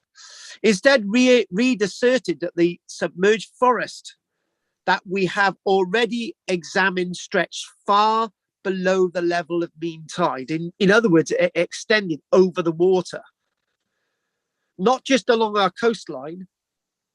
Now that is the statement. It actually went over underneath the water all the way over to France and Denmark and Ireland. Sure. In fact, we followed it down to the level of the lower spring tides, what you could see today. But also that continued and it continued. Nothing but a change of sea level will account for its present position. And that is what Clement Reid said. So let's examine what Clement Reid actually said in 1913. This is his exact words. The submerged forest that we have already examined stretched far below the level of mean tide. In fact, we followed it down to the level of the lowest spring tides. Nothing but a change of sea level will account for its present position. He'd said that in 1913, and he was discredited, and every thought that he offered in that book was chucked away, right? And he was smack on. He was smack on the money without having modern science to tell us any more. Reid was fully conscious that the primary problems associated with the forest were their date and their extent. As he reviewed the evidence, he recognized that there was not a single horizon to which these forests or comparable organic peat deposit might be assigned, but Reid recognized this as an advantage. In other words, it was spread over a long geological terrain across the expansive hinterland. Anyone who has collected antiquities on fields knows what a curious jumble of Paleolithic, Neolithic, Bronze Age, Roman, medieval, and recent things may be found mixed in these few inches of soil. The great advantages of studying the deeply submerged forest is that in them the successive stages are separated and isolated instead of being mingled in such a confused fashion. So what he's saying, within those layers under the sea, you get this layer of timber, and you get other layers, and you get another layer of timber with axes and another layer. It's not all jumbled up. It's a preserved, contained, stratigraphic landscape that can be read like a book. And that is the legacy of Clement Reid. I think on that note, we should go back to Clement Reid again. But what we'll do, we'll come back to Doggerland. Okay, we've done more than we should have today about everything else other than Doggerland. It's fine. We can be excused for doing that, but when we do come back to Clement Reid, which we'll come back to in a couple of weeks, we'll have a little break from Clement Reid this week. But next week, we'll ask if there's any questions now. Next week, we're actually, strangely enough, looking at submerged woodland and forest along the South Wales coast and other places near you in Cumbria. But what we've learned from Clement Reid, we will come back to as well in the future. So we'll be looking at some more submerged stuff next week, but being specific to locality and what evidence we can actually see. So that's what we're actually seeing next week. So what I'm going to do is find out if there's any questions. Have you got any questions, Margaret? Because you haven't stopped talking tonight. Oh, I'm sorry. I've never actually heard of him before. You have now. I have now, but I have heard of Hutton, James Hutton, who was a century earlier, and he first challenged the idea of the Earth being only a few thousand years old. Was he burnt as a witch? Have you heard of him? Hutton, James Hutton. I remember seeing a programme about him. Do you know what? I haven't. No. Yeah, and he first challenged this idea. He was Scottish. Oh, well, I wouldn't have heard of him then, would I? So, yes, James Hutton, right. No, thanks for that. We'll want more about him next week, lovely. Thank you. Good. If you've done your bit, I'm going to Pete. Anything you'd like to say? No, I just said all I wanted to say. No, fine. That's okay. Oh, thank you. Well, I'm glad you've approved, Pete. I'll see you tomorrow night anyway, Pete. What about you, Andy? No, I didn't know anything about him either. It's good. Thank you. It's a really important figure. Yeah, we'll be coming back to Clement Reid after we've examined some of the other stuff, and then we'll think, well, why was this so? Why this is so bloody obvious? Is that book, The Submerged Forest, worth a read? Because you can get it. I've seen it advertised for about 11 quid or something. So get a copy of Submerged Forest. There's some good illustrations in it, and the source that I'm using tonight is neither online or in submerged forest, but it's a tome that I will be using. But get hold of a copy of submerged forest. That'll be very useful for you. It's got lots of nice snippets in. Might be in my garage, actually. Never thought of looking there. I think yeah, if you've got a 1913 version, right? Yeah. Then I'll be buying it, making a donation towards Archaeology Cymru or whatever. Yeah, exactly. Well, it's the Archaeology Cymru Library, Carl. Yeah, but why can't I myself? Oh, for yourself, right? I want to buy it myself. I want to own it. I don't want you guys to own it. I want it. Fair enough. It could have actually been signed by Clement Reid himself. It could be if you want. I've seen it actually. Yeah. Really? All right. Yeah, no problem. Yeah. I know it's the Archaeology Cymru Library, but I want it. But anyway, so we've got to be fair, haven't we? I tell you what, Margaret, you can have the 54th edition, right? I'll just have the first one. And it's actually signed by Clement Reid. Yeah. And his mum. Sure it is. And his mum and his dad. Right, okay. Who else have we got? Trina, or anything you'd like to say, darling? No, thank you. I think Pat's still awake. Flipping heck. Hey, guys, Jess ain't you. We won't take it the wrong way. Pat, are you going to be going back to the Bridgend class? Are you staying with us for a while longer? I'm staying with you. Oh, bless there's a your song heart. there. If you leave me now, oh, she's not going to leave me. We need more women. Yeah, well, Andy's a woman in drag.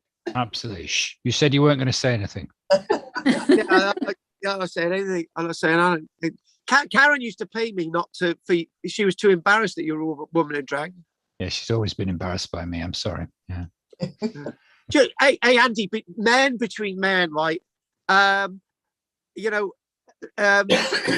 Do women like beards or not? Because in my experience, they don't. It seems to be very mixed. There are those who definitely don't, and those who do, and there doesn't seem to be any in between. So there isn't, is there? No. Mind you, with Pete, they've got no choice, have they? I find that when I haven't got a beard, that people don't talk to me as much. Really? Yeah, I find people are a lot more friendly, or females particularly, a lot more friendly and feel less threatened by me when I've got a beard. So. Tony beat me in a beauty contest once wearing one of my dresses, and he put a yashmak on to hide his beard, and he cut a really fine figure as a woman. Good for him.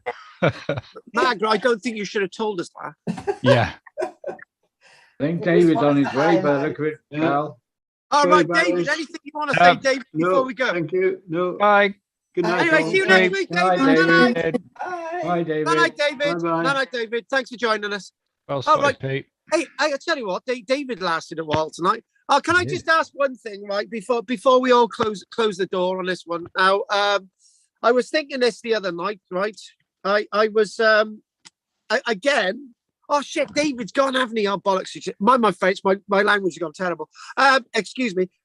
When are you guys ever going to get back in a room together soon, or? Well, we need a working computer in the right room. Oh yeah, that's right. Yeah. And I don't think it would be appropriate advertising that they all shack up in your bedroom, Margaret. Well, I mean, it could do. Really? No. I'll see if I can upgrade mine. Yeah. I've got a tablet, but it's not very big. I mean, we could all sit in the sitting room around my tablet. I've got binoculars. USB cable and put it into your television, as I do for Sandra. You've got it on a television? I've got a USB cable which clicks into the laptop and into the television. Yeah. Oh well. And she can see Carol's face on a 43-inch TV. Oh, good Lord. That's no wonder she's been ill. No. Well, I've got a smart TV, so it should be. But mine do then, yeah. That'll do. I wouldn't know how to do it. So. You just need a lead. You just need a USB lead. Just plug it in and it'll pick it up. Yeah. Yep. Can I ask you all a question, right? You know they got smart TVs, right? Yeah. Do they have thick TVs? Yeah, that's TVist. You're not allowed to say that. You can only mention the smart ones. But what if they're not smart? Shh. They're not allowed to discriminate against those. They've done their best. Oh, by the way, I saw an archaeology Cymru sticker on a post by St. Lythan's burial chamber yesterday. Oh, Oh my God, what are they doing up there? Oh yeah, you'll be in you trouble are. now. Yeah. I'll be in trouble now. Christ. Sticking your stickers on an ancient monument. I put one in a public toilet once. I've had loads of dodgy phone calls off men in Max. Battlefield. Well, most of them wanted to join the Progeny class. I think that's why Pat's joined us. Yeah. Right. Okay, then. On that note, folks, it's been a good one. If nobody else wants to say anything else, I will see one of you tomorrow and then the rest of you next Tuesday. Don't forget your money, otherwise I'm going to send the lads over. Pete will make some. Pete, I tell you what, right, guys, I'm going to do a bet, right? Pete will make some cock and bull excuse next week because he can't afford it or something.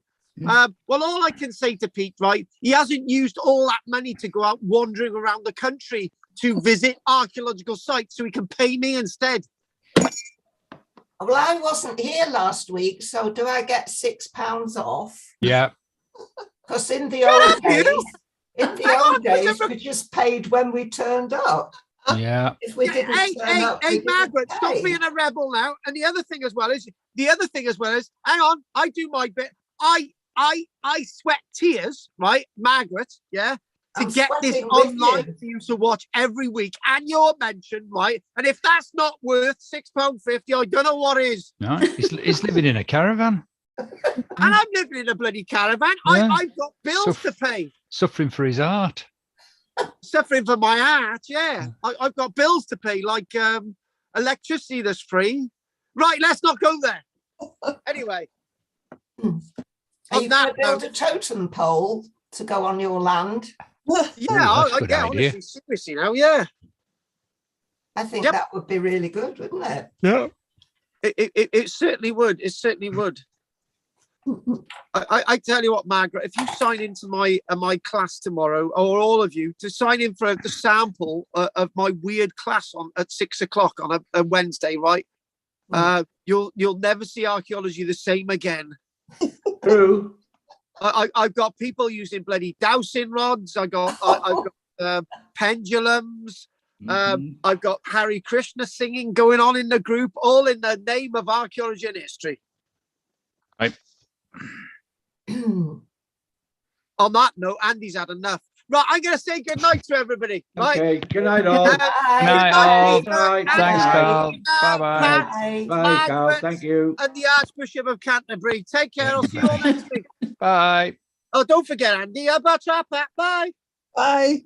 See you, Pat. See you soon. Bye. Oh, that was a very strange one. Very, very different. Thanks everybody watching. God. Have we got anything in the chat box? Oh yeah, we got that video Jess mentioned about hominids and hominids. 25 minutes, Jess. I tell you what, I hope you're still watching this, because hominids and hominids, right? 25 minutes, flipping heck. I'm not watching a video for 25 minutes. It'd be a nightmare. It'd be worse than watching me for 4 hours. Anyway, so Jess has put that on there. Andy said, thanks, Jess. I'm just reading out the notes from the chat. It's my pleasure. It's about 25 minutes long, but very easy to understand. Anyway, everybody, thanks for watching on wonderful YouTube. I'll give everybody a moment or so to respond on YouTube. I got, you go. Thank you, Carl. Brilliant lecturer. Trecastle on the right as you come in from Brecon. There is an amazing mound, definitely of interest. I'd pay for a day's dig and an investigation.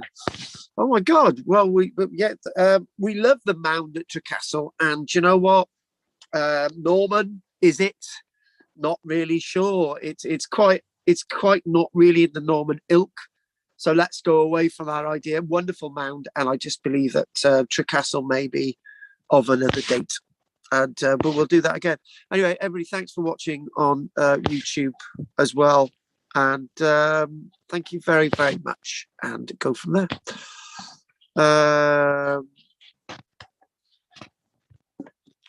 Here we go. I'm just going to end this recording. And I'll just double check one thing. And that's that done. Thank you very much for watching.